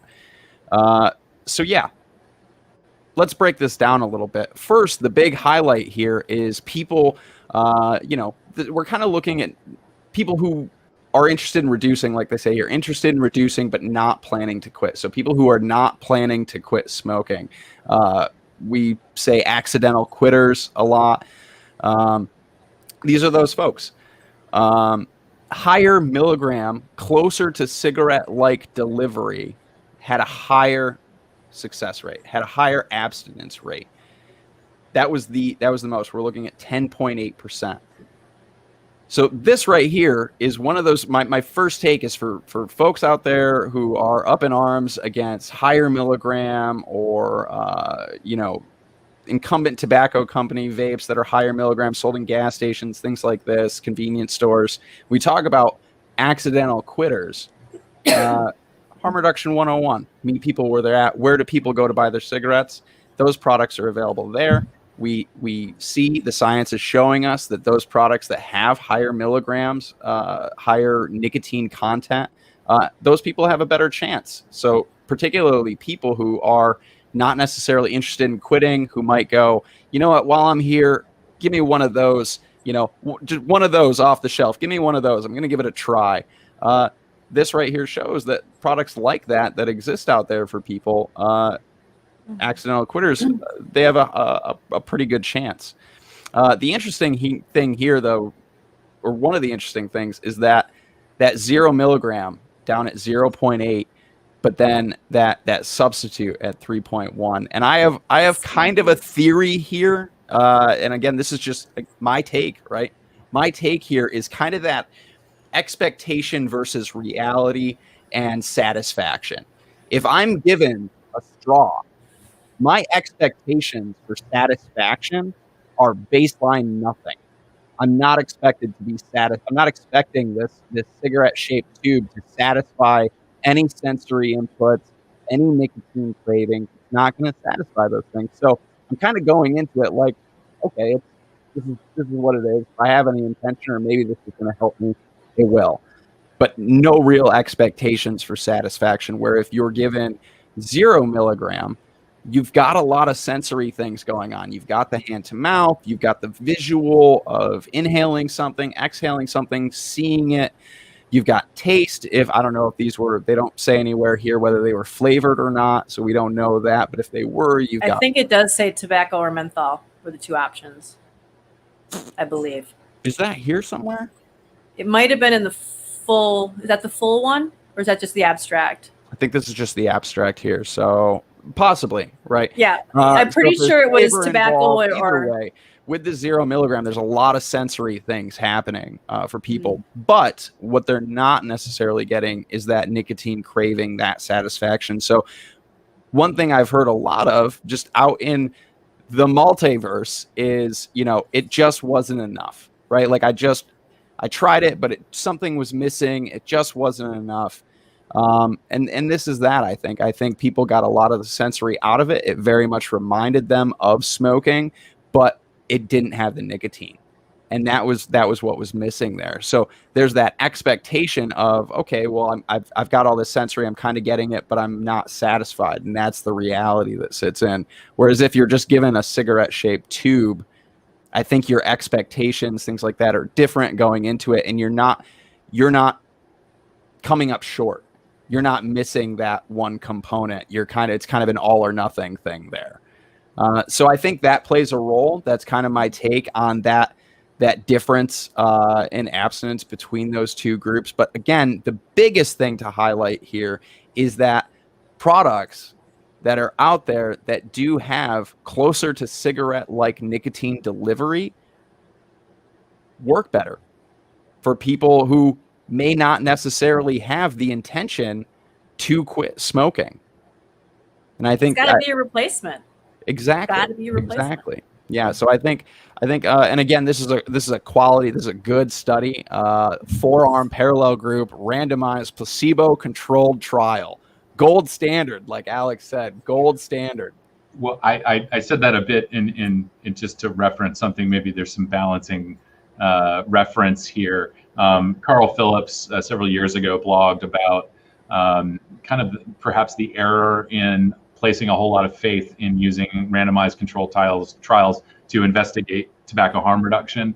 And so if people are interested in seeing his critique of all of this emphasis being placed on randomized control trials, head over to antithrlies.com and just search for RCT in the little search box. I'm definitely going to read that. And I'm not even going to tweet about it though, because Carl's never nice on Twitter. No, I'm just kidding. He's sometimes nice on Twitter, but yeah, I think, in the realm of studies, this is better than some that fall much shorter. Yeah, I mean, when we talk about research that the public will accept and policymakers will accept, randomized control trials are viewed as the gold standard. But I think that there's room for critical discussion here about how accurate that might be, how useful that information might be, because randomized control trials aren't being carried out in the real world. And so I think it's important to have more kind of real world, in real world investigations, I think are going to be more likely to tease out some of these nuances. This whole conversation we had about, is it important for someone to quit smoking? Well, a randomized control trial is just looking at, product exposure results kind of thing in a very controlled environment. Right. But opening that up to other research and teasing out more nuances, I think is absolutely critical to this. So yes, while people will accept an RCT as something credible enough to inform policy, certainly the debate is not robust unless we have some of these real world studies. Yeah, absolutely. Yeah, and it actually is a very much similar to the problems we have with dietary studies, because what people are doing out there and what they're reporting when they come back, it's like, oh, I'm doing this diet study. I ate a bunch of kale and plain boiled chicken breast. I didn't have a pizza. You know what I mean? And plus, they tend to be over time, sort of like snapshots of what people are eating at that time. And so, what's going on in somebody's life when they're either smoking or vaping or, you know, in that, and I think Carl has talked about that too, about that risk of who are you going to attract to some of these things? Are they already going to be predisposed from wanting to quit smoking, despite what they say? You know, I found that one article that we talked about that shall not be named right now because we're not going to talk about it, but that it spoke about people who call themselves or consider themselves non-smokers even though they smoke, or consider themselves non-vapers even though they vape. Sure. That self-perception. There's a lot of stigma that's involved really in those interesting responses, I think. It's fascinating. So there's so many factors that make it hard.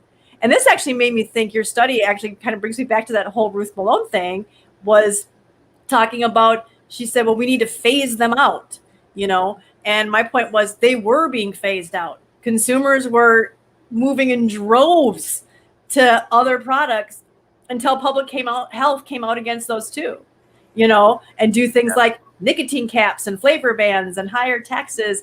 And, you know, this is a good argument. This study is a good argument for not having those nicotine caps and letting consumers choose. Because if you truly want to phase out cigarettes, just phasing them out and forcing people is not going to be nearly as effective as people choosing to migrate over to those things. Just like people are choosing to migrate over to smartphones instead of cell phones, or cell phones instead of home phones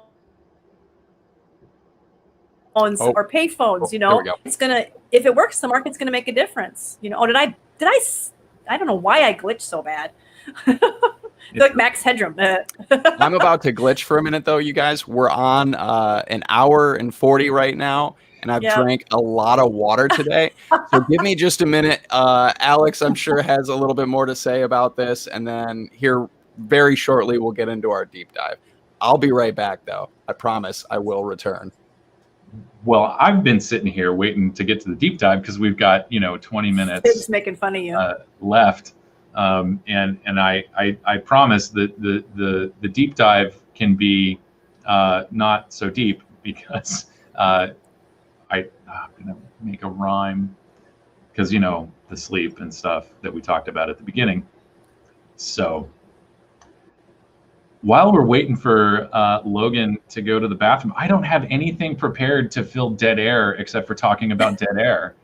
That Ruth Malone thread was really interesting. I would really say people should go and see that, because it's just this example of this delusion that so many tobacco control people have, that there's just going to be, that you take away all the drugs, you take away all the bad stuff, and everybody's just magic unicorns and rainbows, and it just completely ignores human nature. And they just, because they have in their head that nicotine, the only reason people use nicotine is because they're addicted to it. They refuse to understand that there's a reason why people started. You don't instantly become addicted to it, Yeah, I will. So yeah, and I've said this many times. First of all, I think when we have these conversations about the theory about what people are going to do when you can't buy cigarettes in a convenience store anymore.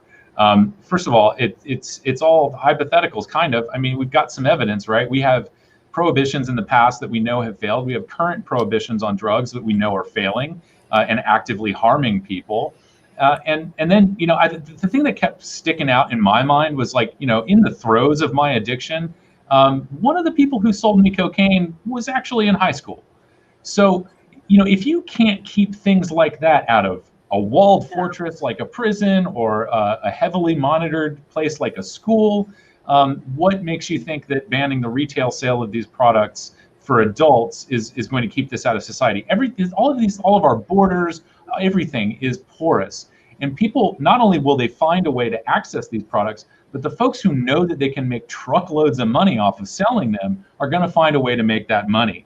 And the other thing that's really, really important here, and is we are going to have this conversation. We are having this conversation, maybe not at with the same attention that we are having other conversations, but when we talk about decriminalizing drugs and I think eventually getting to a place where we have a regulated marketplace for things like, yes, heroin, cocaine, methamphetamine, you name it. The real key thing here is safe supply. So if you think that people will just stop manufacturing cigarettes or stop growing tobacco, then you are naive. Well, tobacco will continue being grown. There are uses for tobacco outside of smoking it. You just have people who, they're talking about we'll just focus on the cigarette right now. I mean, I know, the difference between bootleg cigarettes and bootleg e-liquid is it's a lot harder to manufacture cigarettes, but it will happen. It is happening. There are certain, unsavory organizations out there that benefit from prohibition, and they will absolutely jump at the opportunity. We saw there was an article, I can't remember if it was this week or last week, but it was the folks that got pinched for, I think they had like $250,000 worth of drugs and e-liquid, flavored e-liquid. Right. I believe that were they caught in Massachusetts? It's somewhere in New England. And so there's a New Hampshire man, and the Massachusetts AG was so happy that they got that horrible e-liquid flavors off the market. Right. Yeah, well, Maura Healey, I'm sure was happy to have a photo for her collection of cops standing behind card tables with contraband on top of it, with $1 bills fanned out across the front. Yeah, I mean, $1 bills. It's astonishing to me how officials in states that are at least claiming to be participating in ending the racist drug war are just picking up the mantle and going right into another drug war. So anyway, the point is that, e-liquid, first of all, nicotine has been democratized, just like a lot of information and science. So it's easy to make these products. I've said time and again, either here and in other conversations with people, for a minimal investment, I can set up an e-liquid manufacturing operation in my home. It's not going to be high quality stuff, and there's no assurances that it's not full of impurities, but I can do it, I can sell it, and I could probably pay my mortgage. So to think that these things are just going to disappear is absolutely naive, arguably cruel. And we know that there is a better way to go about this. And that's why I brought up the car lighter in my thread. Automakers just stopped putting them in there because consumers didn't want it anymore. They want that outlet to plug in their devices. I needed to plug in a GPS or an iPod or something that I'm not going to pay attention to while I'm driving. I need to plug in my e-cigarette charger. That's what I need to do. Be careful if you're in Canada because that e-cigarette could get you a ticket because it's electronic. That's an interesting story too. Maybe we'll come back. We have to come back to that one because we got to get to our deep dive here today, guys. We got 15 minutes. Segue, Alex. Segue into. Are you ready? Was that your segue? Do you have a bumper for this? Yeah.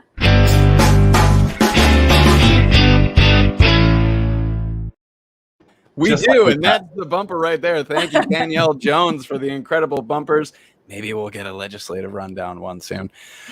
I sweet talked her last week. I started it out, and I was like, Danielle, you're incredible. You're amazing. I appreciate all the hard work that you do. And I went on, and then I was she's like, what? What's wrong? What?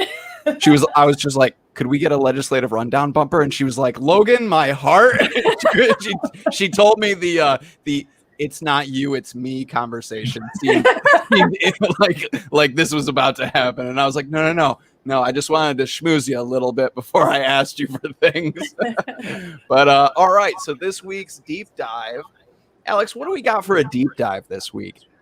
Well, I figured, and I know we're sort of at the end of the time here, so which is fine. This works out because I don't think I have a whole lot here. I was trying to put this together, a few hours before we went live.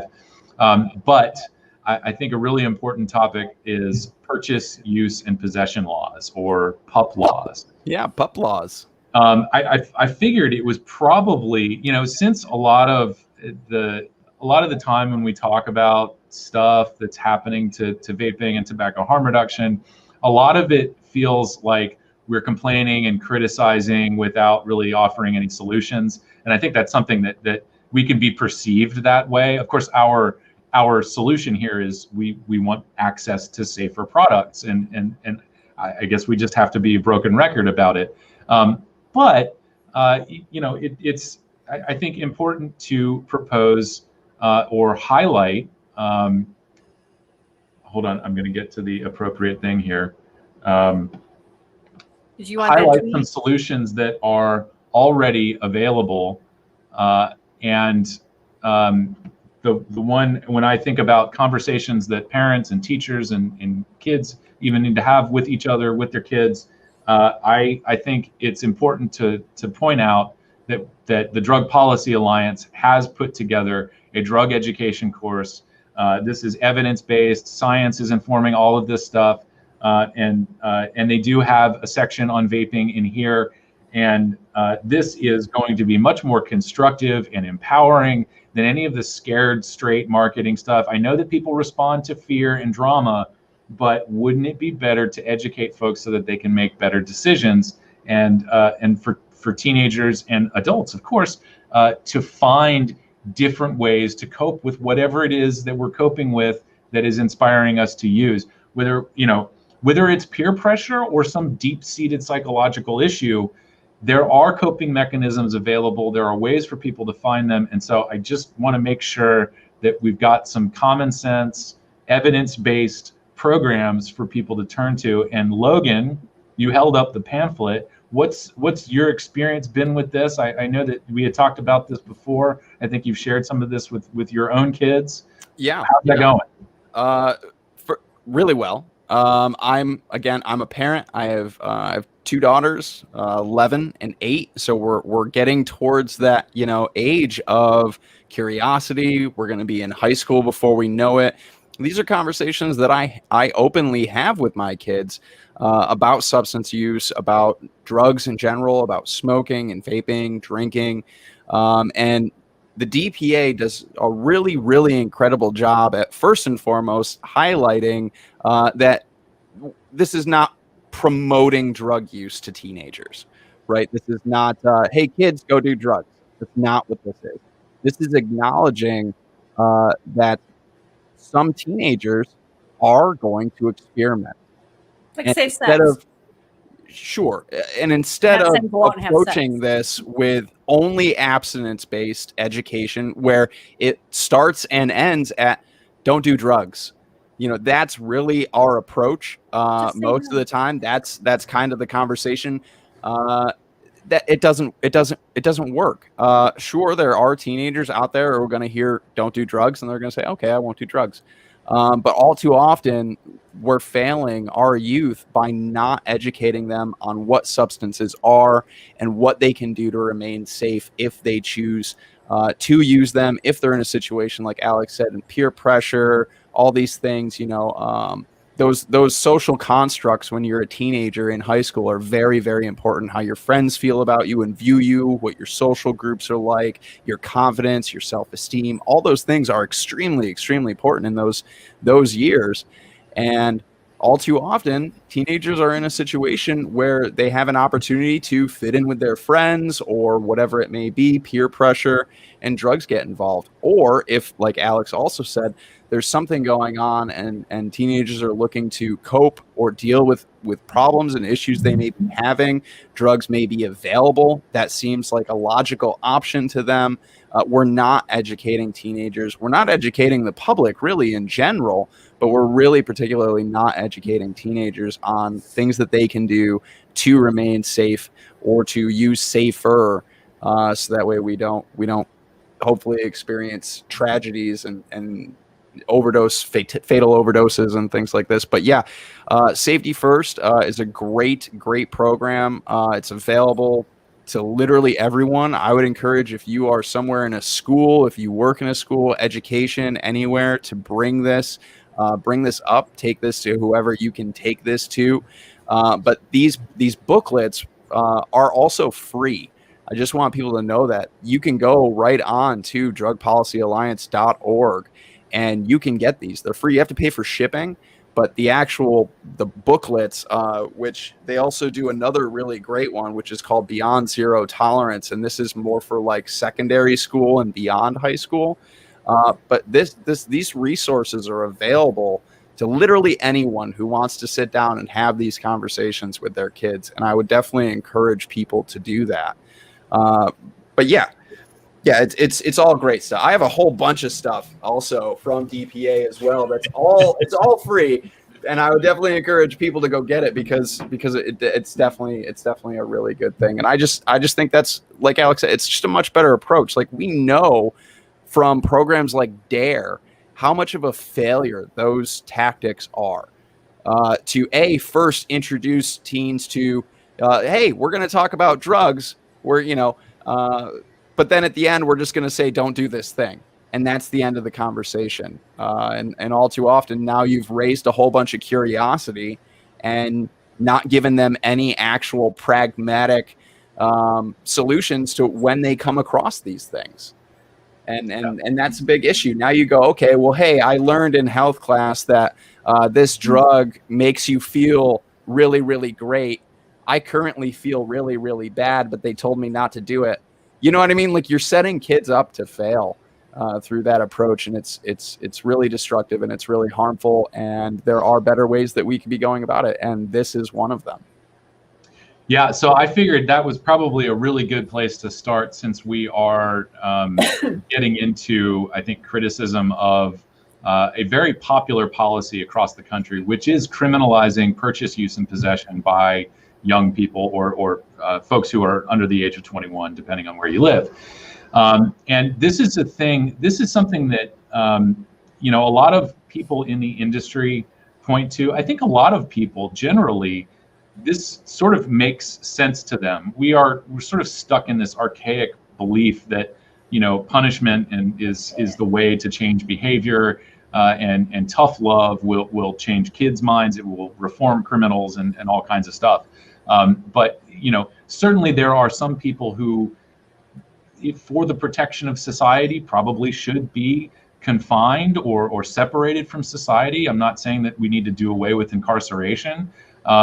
But the circumstances that lead to someone getting jammed up in the criminal justice system, that's, I think, where we can have the most effect on keeping people out of prison, and making sure that people can grow and change and lead the productive, happy life that they want, without being a danger to themselves or others. So when we talk about preventing kids from having access to adult products, but we'll just keep it on tobacco for now. A lot of the enforcement is carried out on retailers, right? You have stings, you have fines. Depending on where you are in the country, those fines can be severe, or they can be, a slap on the wrist. And so this was sort of the most obvious. When you talk about limiting access, well, go for the access points. Hold the retailers accountable and levy these fines that will be significant enough that they'll remember you're not supposed to sell to kids. You need to go through a diligent age verification process. And of course, if you have certain things in place, if you've got the scanners, if you have your employees are trained, you can prove that you have a training program, and that the clerk followed all of the rules. In many cases, that will get you out of having being fined. And so these are all very important. But a lot of people in the industry sort of look at that as kind of an unfair attack. And a lot of the rebuttal to that is, well, parents should just parent. They need to take care of their kids. And if your kid is out there doing drugs, then it's a failure of you as a parent. And so the recommendation, of course, oddly, is to have the state step in and level these penalties at young people. And as we know from recent events, kids aren't necessarily getting jammed up in the criminal justice system because they were smoking or vaping. They're getting jammed up because maybe their response to cops approaching them wasn't all that great. It was motivated by their own fear of the police, or just being a teenage, immature, dumb kids. Whatever. I mean, we've all done stupid things. So but for some kids, depending on the color of their skin or the neighborhood that they live in, that simple approach of, hey, you're violating a policy, can very quickly escalate into something that results in injury, death, incarceration, and a lifetime of having to deal with some mark on your permanent record that's not really smoking or nicotine related. It's resisting arrest, it's trespassing, it's something. And so it ends up sort of creating these additional problems that aren't ultimately discouraging kids from using drugs or tobacco. The other thing, I sifted through a few studies, and I apologize for giving just sort of a cursory review of this. But a lot of times we imagine that this tough love is going to keep kids away from doing things.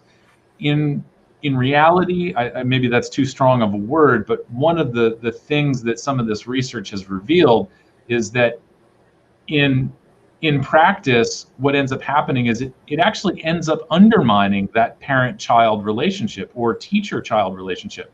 And so I'm not exactly clear on how that works, but it's people just sort of giving all their power over to the state to enforce these rules, when in reality, we need to be giving parents tools like these materials from the Drug Policy Alliance to have more constructive conversations with their kids, to create an atmosphere where people can be open and honest about what they're going through. Instead, when we're criminalizing purchase, use, and possession, we're actually making targets out of kids. And there are, of course, other problems here. So when we think, first of all, I guess I should probably make this clear, like, at the end of the day, PUP laws aren't really all that effective. That's what the research is showing. There are problems with enforcement. Cops and detectability is one of the things that came out, and this is smoking. These are studies that were done before vaping became popular. So even with cigarettes, law enforcement or public health officials, whoever is charged with enforcing these laws, they're not necessarily seeing kids breaking the law.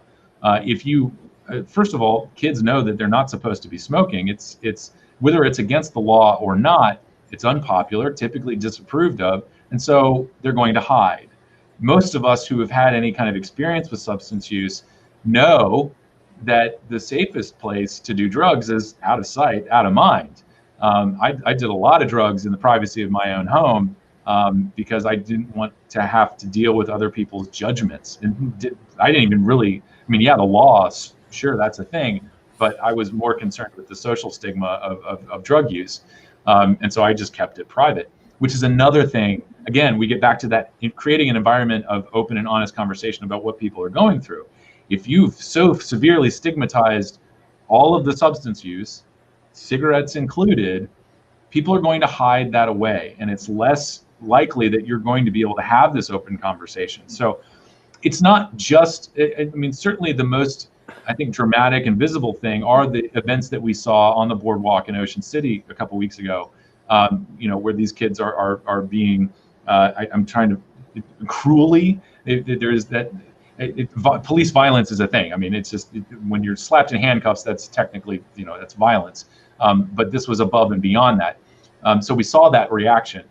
But the undermining the parent-child relationship, the undermining a close adult or friend type of relationship that these kids might have, is all about that,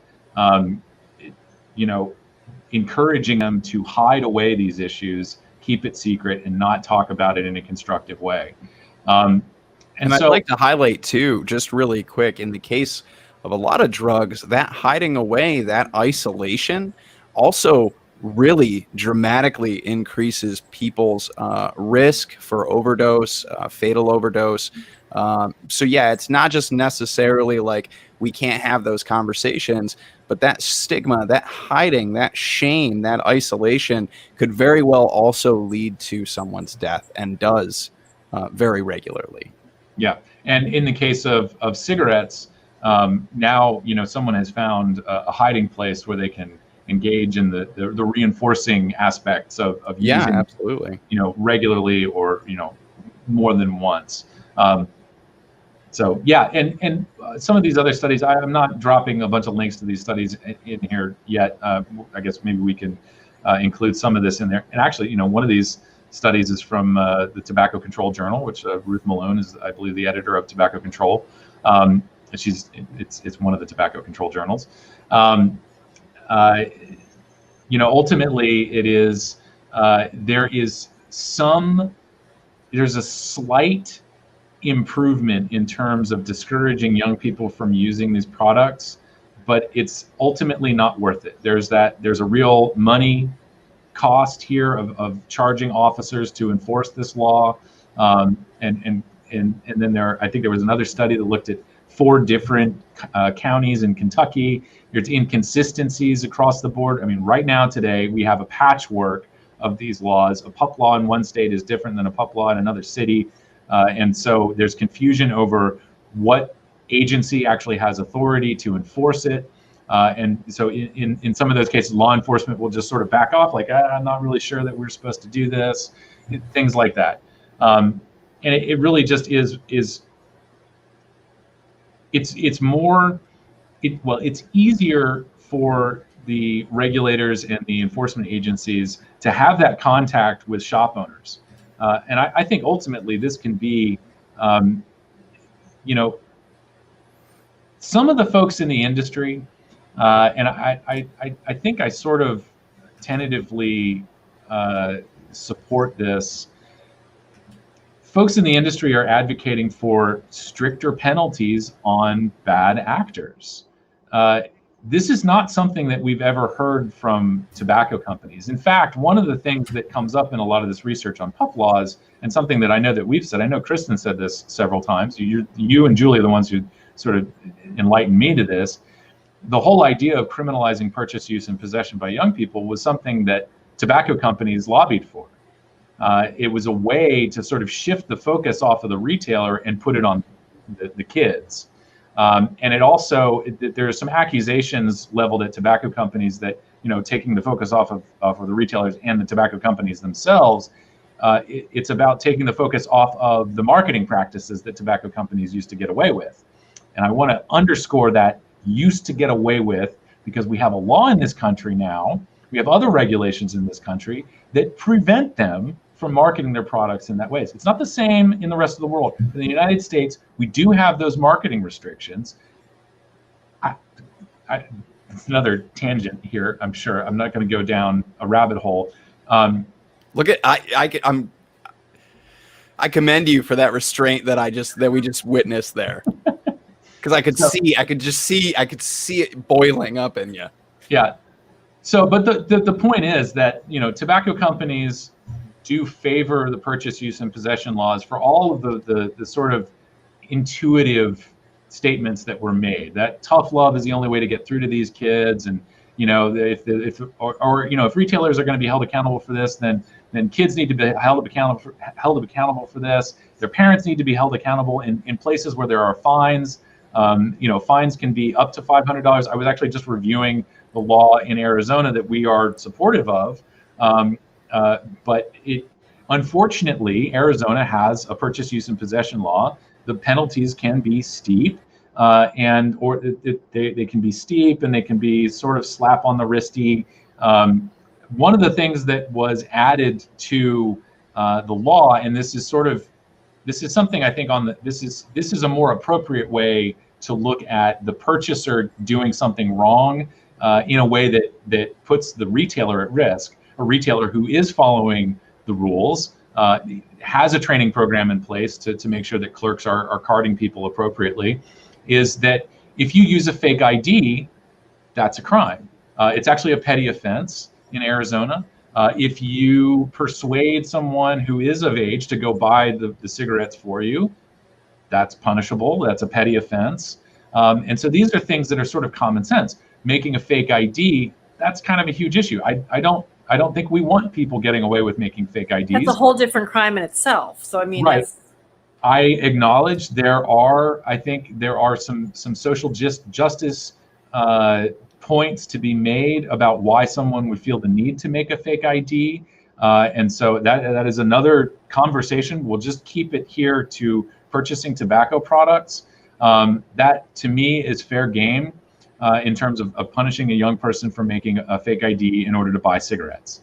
As long as that punishment is appropriate, though. Right. And in Arizona, like I said, right. If we're just gonna continue down the path of punishment, like, it has to be a fair and appropriate punishment. Right. If we're gonna punish children, I would like to highlight that we should do it appropriately. And in Arizona, just as an example, it is a petty offense which different states have different words for different degrees of crime. But a petty offense is not a huge thing. You're not going to go to jail. There's not a massive we're not fine tying involved kids up in the criminal justice system, leaving permanent marks on their criminal records, things that are going to affect them for literally the rest of their life, then I would agree that as long as that punishment is appropriate and isn't something that's going to, prevent them from succeeding later on when they're simply making poor judgments or breaking the law, when they're young, then yeah, I would agree. As long as that punishment is appropriate. Yeah. All right.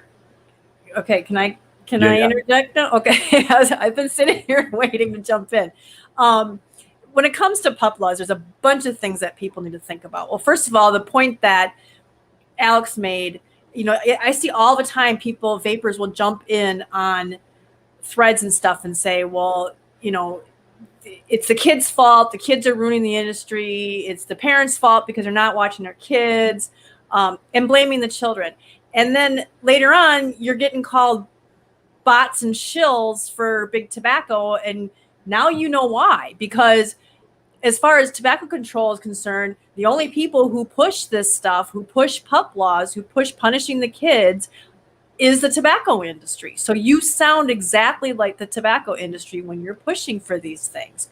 Aside from the fact that those kids would not get those things if not for the fault of an adult somewhere in that chain of custody of that product. An adult was culpable. An adult sold to somebody they shouldn't have or gave it to the kid. So you can't blame the kid for that. Some adult was somewhere there, even if they used a fake ID on a website or something, that is the adult's responsibility to make sure that the likelihood of that happening is really low.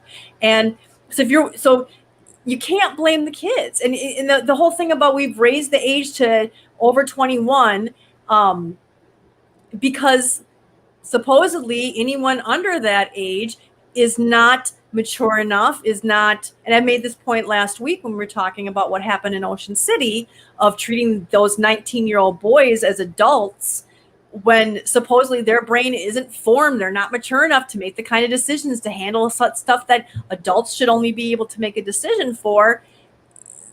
You can't hold them to that same standard of an adult. And we're trying to do a reversal right now all across the country of decriminalizing and scaling back treating drug use as a crime or even as some kind of offense of any kind. And yet we're seeing an increase in trying to treat kids for the same reason. Here's a kid who's trying to do a drug of some kind. It's a mild drug, yes, but then you want to punish them. Well, we've seen for years with the war on drugs that punishing people for doing drugs doesn't do anything. So why do you think punishing kids for doing drugs is going to do anything? And that's one of the reasons is that the anti-tobacco people, if you go to any of those websites, they are opposed to PUP laws. So if you want to piss off somebody who is anti-tobacco, start throwing punish kids in there for them, and you're going to lose their ear really quick. And I think we as vapors need and advocates for tobacco harm reduction need to just get away from this whole thing. I understand your anger when you're a business owner and you feel like the kids doing it is a problem, but it's not the kids doing it. Kids have always done it. Kids have always done all these things. It should have been expected that they would try it. It's the bad actors in the industry who are letting the kids do it, and the bad actors in their social circle. There's some adult there. If it wasn't a gas station selling to somebody, it's somebody who was an adult legal to buy it and is now giving it to the kids, because there's really no other way for these kids to get a hold of these things. So you can't, they're kids, they're children. And to blame, and the other thing that really gets to me is to blame the parents. I mean, that is so hypocritical. I don't know a single parent who knows everything their teen is doing all of the time. And that's just ridiculous. Like I've said earlier in the show, my daughter, I've been a tobacco harm reduction advocate since 2009 when my older kids were like 10, 11, 12 in that age group. They left the house and started smoking. They started trying stuff when they were teens. It was pot first, but they didn't smoke cigarettes. Mom, I didn't smoke cigarettes. But my youngest, but my one who's a teen now, not the youngest, who's an adult now, actually, as a teen, she started smoking. We had her in therapy. We were paying for all this stuff. We were doing everything we could. We were hands-on parents. I'm a work from home mom. We had dinners around the table. We tried to get a talk. We had therapy. We did everything that you would think we'd do. We were good examples. We didn't smoke ourselves, and yet she still started smoking. So you can't blame parents for everything either. Sure, and it's like you want your kids to go out and you want them to socialize and have a life and go to sports and go to the movies with their friends, and you want them to do these things. And then if they end up doing something, like experimenting with drugs or smoking or what have you, then people turn around and go, oh, well, it's your fault. But then at the same time, you also want them to have like it's a really conflicting message that just doesn't reflect the way that the world works. Like you can't want your kids to have a social life and to do these things, and you can't also simultaneously be like, oh, I need to watch them 24/7. Like you can't have both. So and I don't know if most of the people and I don't know if most people who say these things aren't parents of teens themselves. That's all I can think of, because any parent of a teen who's ever been a parent of a teen would know these things, that you can be the greatest parent in the world. I mean, my parents were awesome parents. They were very conscientious. They were very loving. They helped whenever they could. And yet we all became, every one of my two siblings, myself, all started smoking. I got drunk and crashed my dad's car.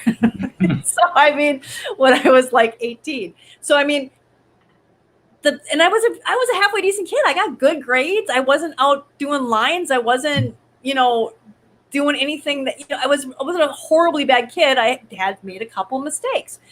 And the other thing too is, from the other aspect of this, is you have to remember, when you're coming back and arguing, it's the kid's fault. It's the kid's fault. You are now supporting their BS claim that there's an epidemic, that there's a bunch of kids being addicted. Do you see what I'm saying? It's like they're going, there's a teen epidemic and we need to ban all this stuff. And you're coming like, yeah, well, we need to blame the teens. Well, now you've just verified, yeah, there is an epidemic, but it's the teens' fault. First of all, that makes you sound like an ass. I'm sorry, Julie, but that's the best word to use there. But you're also verifying, you're also supporting this claim that there's an epidemic, when really it's most kids taking one or two puffs it was a fad, and kids weren't becoming addicted. So, but now you're sitting there verifying it by agreeing, yeah, there is an epidemic, but it's the kids' fault, not ours. Do you just look at the optics of that? And so that's one of the reasons why we do not support PUP laws, is A, they don't work, B, they make you look like the worst people in the world, and any governments who are passing this are completely misinformed on it. The adults should be punished, not the children. The adults who started the chain, who were the beginning of the chain of custody, that somehow it got to this kid. There were some adults in there, whether they gave it to a kid illegally or they sold it to a kid illegally. That had to have happened for that kid to get that in their hand. And that's the stance we have to take, is people have to be good on their best behavior. We can't allow this bad behavior, but we can't punish kids for being kids. We hold the adults accountable in that chain. And that's my spiel on that. Yeah. Well, thank you for that perspective. Both of you are parent. I'm not a parent, but I value both of your perspectives as people who used to smoke and people who have and are raising children. And to add on to what you're saying about it, being angry at the parents. It's kind of hard to be angry at parents who've been given some really lousy resources. Yes, that's why we started this segment with something that I believe is going to be very beneficial to people, and that is this program that the folks at the Drug Policy Alliance have put together. I grew up with DARE and Scared Straight stuff, and it failed. All it did was stigmatize people and make kids more curious about drugs. So it's impossible to be angry at parents and kids when we know, probably smoking when we know that they're being underserved. the parents themselves. I mean, because that's children, kids who start smoking mostly are 2 times as likely to have parents who smoke. So you're blaming people who are already suffering from the same situation where they're dependent on this smoke, and so the lower numbers income, are the numbers are, and we'll get back to the one bumper sticker tagline that I think CASA should have, and that is, if you want to save the kids, you got to save the parents. If your dad smokes, if your dad smokes, you have something like a 90 or 87% chance of growing up to smoke yourself as a kid. If mom smokes, you have like a 92% chance of smoking. If mom and dad smoke, it goes up to 94% chance. So yes, mom and dad or close family members, whoever's modeling the behavior, it's regarded as normal in that home. That is going to be one of the biggest determinants as to whether or not a young person ends up smoking. The other thing I want to point out really quickly that I think a lot of people don't know, because I didn't know about it until I think several years ago, as per the Tobacco Master Settlement Agreement, and this doesn't absolve tobacco companies of anything, but as per the Master Settlement Agreement, tobacco companies are not allowed to lobby against PUP laws, which is bizarre. So crazy. Absolutely bizarre. This is in the settlement. I don't know if it was the tobacco companies that put that in there, or if it was just one of those things where tobacco control said, look, we're not going to give you any opportunity to look like a good player in all of this. And so the lobbying dollars that incumbent tobacco companies or any of the people who are voluntarily signed on to the Master Settlement Agreement, they are not allowed to spend money lobbying against purchase, use, and possession laws. Which is weird because they're the ones pushing them. But, just like we're seeing with this change in, with the tech-driven change in how nicotine is consumed, tobacco companies are not chiseled in stone. They've got a really crummy history, right? There's a lot of dead bodies in the wake of tobacco companies. A lot of industries. But they are capable of evolving. This is one of those things that, I find it's just really weird to me. I think it makes this whole, it's one of the things that makes my view of tobacco control that they are very disingenuous, is that why would you tie the hands of companies that are actually going to be in a really good position to fix the mess that they created? And that's a subject for another one of these deep dive segments, where we can get into the role that industry can play in all of this. Yeah. I think one of the biggest things here, is like we can discuss all day long who we should punish, how we should punish them, things like that. But we're not necessarily asking why are teenagers starting to smoke in the first place, or why are teenagers using drugs, and what those underlying reasons are, and how can we address those, as opposed to who we punish, how harshly we punish, and relying on a system of punishment as opposed to a system of compassion and education. That's where I'm always hesitant to go the route of punishment, and that's why I said earlier, like if we are absolutely going to use punishment, it has to be appropriate, and it can't be something that continues to affect somebody's life for the forever, just because of a menial, non-violent decision that a teenager makes. Like it's just not fair. Period. Right? Like that's the bottom line, and it often causes a lot more harm in the long run. And at the end of the day, we still have not addressed the why. If we're dealing with somebody who's choosing to use drugs because they're trying to cope with trauma. So now you have a young person who's been traumatized, dealing with mental health issues. They're seeking some form of relief, whether it's turning to smoking or turning to substance use, whatever it may be. And our solution to address that person dealing with a crisis or dealing with trauma is punishment. Which is just more trauma. What good are we doing? Who are we helping? How is that helping anyone in this situation? And that's been the go-to answer for so long, is punish, punish, punish, coerce, coerce, coerce. And it just adds to the problem. It doesn't help anyone. And so, yeah, like Alex said, and like I've got them here because I think these are fantastic programs. They're really based on compassion, education, honest information, not lying to your kids, because like Alex talked about earlier, that relationship is really a big thing, especially with whether it be smoking, whether it be cannabis or whatever. When we tell our kids like, oh, that's bad, that's going to kill you, this is your brain on drugs, and then they go and experiment like teenagers often do, and then guess what, this isn't your brain on drugs. Now that relationship is, it's tarnished. That trust is tarnished. And so there are other things that they may question, well, if that wasn't that risky, then this must not be that risky, or if that was a lie, then this must also be a lie. And that can be really more severe than maybe your teenager is hiding out in the woods smoking with a young Alex Clark or something like that. Like there are very serious things that can come about that. And we really need to be critical, and we really need to take a different approach here outside of punishment, coercion, and stigma. We can choose compassion and education and understanding and honesty. And that's my take there. That's what I've got for that. I would just encourage people. I love the Drug Policy Alliance, and I love their approach on things like this. And I know we're just kind of plugging them here, but please, like, seriously, go check out that information and go. It's available to anyone who wants to read it. It's available to parents and teachers and educators. Please go check it out. I mean, piggybacking off that, you're talking about punishment.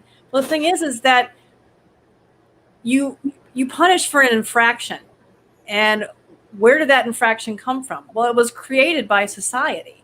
And so we're creating this infraction, we're creating this thing to punish people for. And so sometimes you just have to go back and say, is the punishment, instead of looking at does the punishment fit the crime, should this even be a crime? It's like being gay or using drugs. I mean, that whole point of should this even be a crime? And that's one thing that in Ocean City that it kind of hit me, that even if they hadn't had the ridiculous outdoor use ban for vaping or smoking, either one, outdoor use or tobacco in general, I guess, they don't check your mouth for snus, but exactly. It says I needed said I needed mental health help, not jail. And we know that a lot of people who start using nicotine products and other drugs have mental health issues. I'm not saying they're crazy. I'm just saying that they might be suffering from stress, depression, anxiety, ADHD, on the spectrum. I mean, there's so many different things that gives you that something with the nicotine and other drugs and stuff. And to create any kind of drug use should not be on any kind of criminal or even any kind of, civil. None of that should be on there. It really shouldn't, because you've got to know that most of these people have something going on, that this is some kind of crutch, and you're basically just adding insult to injury. But even if it's not, right? Like if it's just because, even if it's not, for coping reasons and mental health reasons, violating bodily autonomy is a human right. So when we punish people for what they choose to do with and or put into their own bodies, we are violating very fundamental, basic human rights. Imagine having an ordinance. For whatever reason they're choosing to do it for. Right. Imagine having an ordinance for somebody walking down the boardwalk with a cup of coffee. That's got caffeine. There's a neurotoxin in there. You can't be doing that out in the open in public. That's horrible. I mean, it sounds so ridiculous, but that's exactly what they're doing with nicotine. But that's what struck me, was that even if those kids hadn't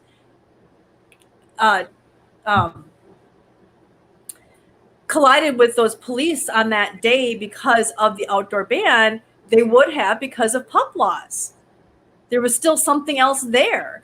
And And what you were saying earlier, Logan, about how, it's not like a career-ending type thing or a life-ending type thing if you're just getting sort of a ticket or whatever. But unfortunately, these things can escalate.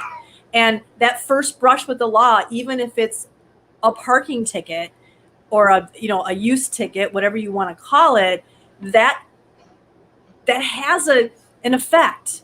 That has a now there's something, now you're kind of labeled in a way that you're, even if you did something wrong. I mean, I had to go to court with my daughter because she was caught with a vape. So, I mean, and then that ended up in her having to leave school, and having to teach her from home. I mean, it all kind of starts snowballing, and it's all from a civil thing of something that she was doing that wasn't hurting her, or anyone else in the least, and she could have ended up with a record. Who knows what would have happened if she'd been able to stay in school. I mean, there's just so many things that it's ridiculous, and so it shouldn't even be a crime, just like vaping outside. So yeah, I guess my final take on it is quit. If you guys are pushing PUP laws to help solve and save vaping, stop. It's not helping. Before we wrap up, and we absolutely need to, I did want to address a comment that Father Jack brought up in the chat, and that was that the DPA booklets have about the same approach to vaping as ants, not very specific. I will sort of agree with this. This is not really a very detailed section on vaping. I know that vaping is sort of included in there. But I think generally, and my thought on this is, as long as people are going to be talking about nicotine as if it's the most addictive substance on the planet, if the activists are going to compare us to cocaine and heroin, then I'm all for including conversations about nicotine in drug harm reduction conversations. And yes, I agree, there is not a lot of substance specific to vaping in these materials, but in terms of a conversation about substance use and what resources parents have and what they can give to children, I think this is a much better starting point than the overall scared straight and punitive kind of things that we do see in schools and have seen, a lot of us grew up with. And so that's why, I mean, I personally support this, and why I keep bringing it up on the podcast and so on, is because I think it's a much more useful resource than a lot of the other things that parents are getting. And certainly if they can broach that conversation about harm reduction for drugs, and DPA has gone at least some length to include tobacco and nicotine use in this program, I think that's a good thing. But I think that's a valid criticism. I hope, and I think they may actually be aware of how lacking this is with vaping specific stuff. But certainly, an organization like Drug Policy Alliance, I have a lot more faith that they're going to be receptive to feedback like that. And so thank you for bringing that up. And I agree. And sure, there's always space to improve. I would agree with that. But yeah, I would much rather this be the model as opposed to Muppets on a TV commercial from Truth Initiative or whatever, like that, the absurdity that comes along with that and that approach, as opposed to this. Even if this is not necessarily completely up to par, again, there's always room for improvement. This is hands down a much better approach.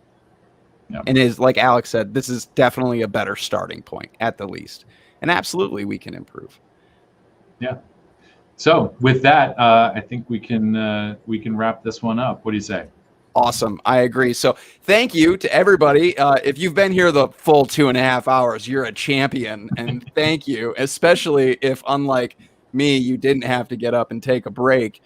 But yes, thank you to everybody who tuned in today. Podcast listeners, heads up.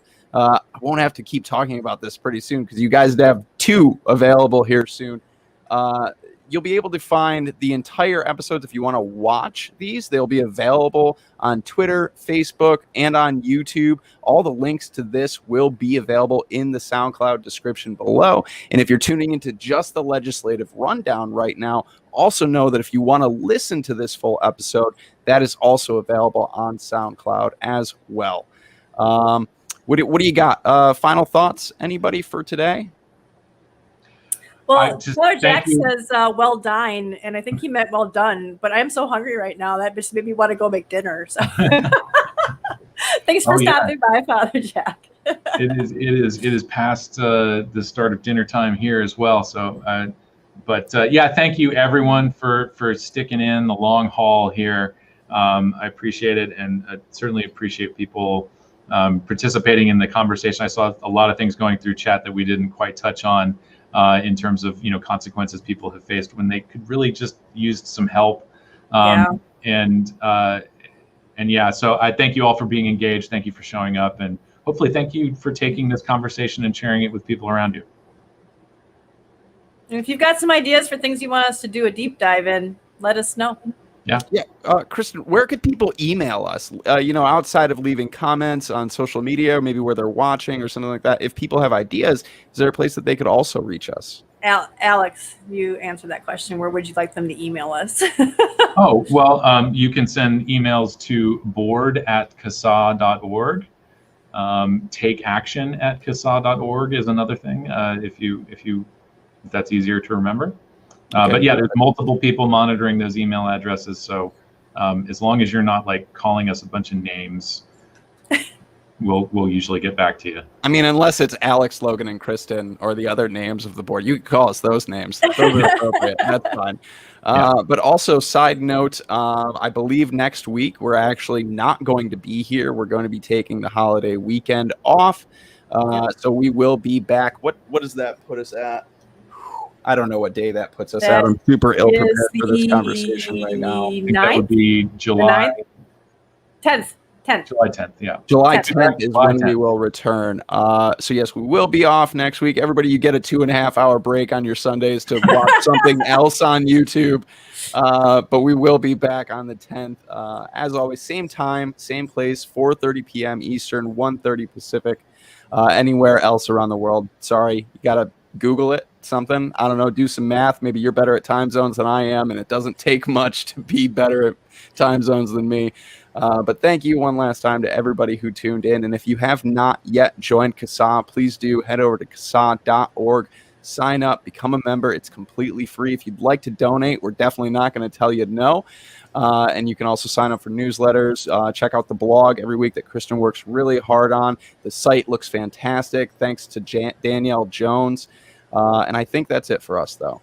Please head over to CASA. Oh, if you have not yet submitted your testimony, please do. We have thousands, but we literally need millions. So share your story with us and with the world. That's it. We're out of here. Stay safe, everybody. We'll see you next time. Have a great holiday for those of you in the U.S. Yeah.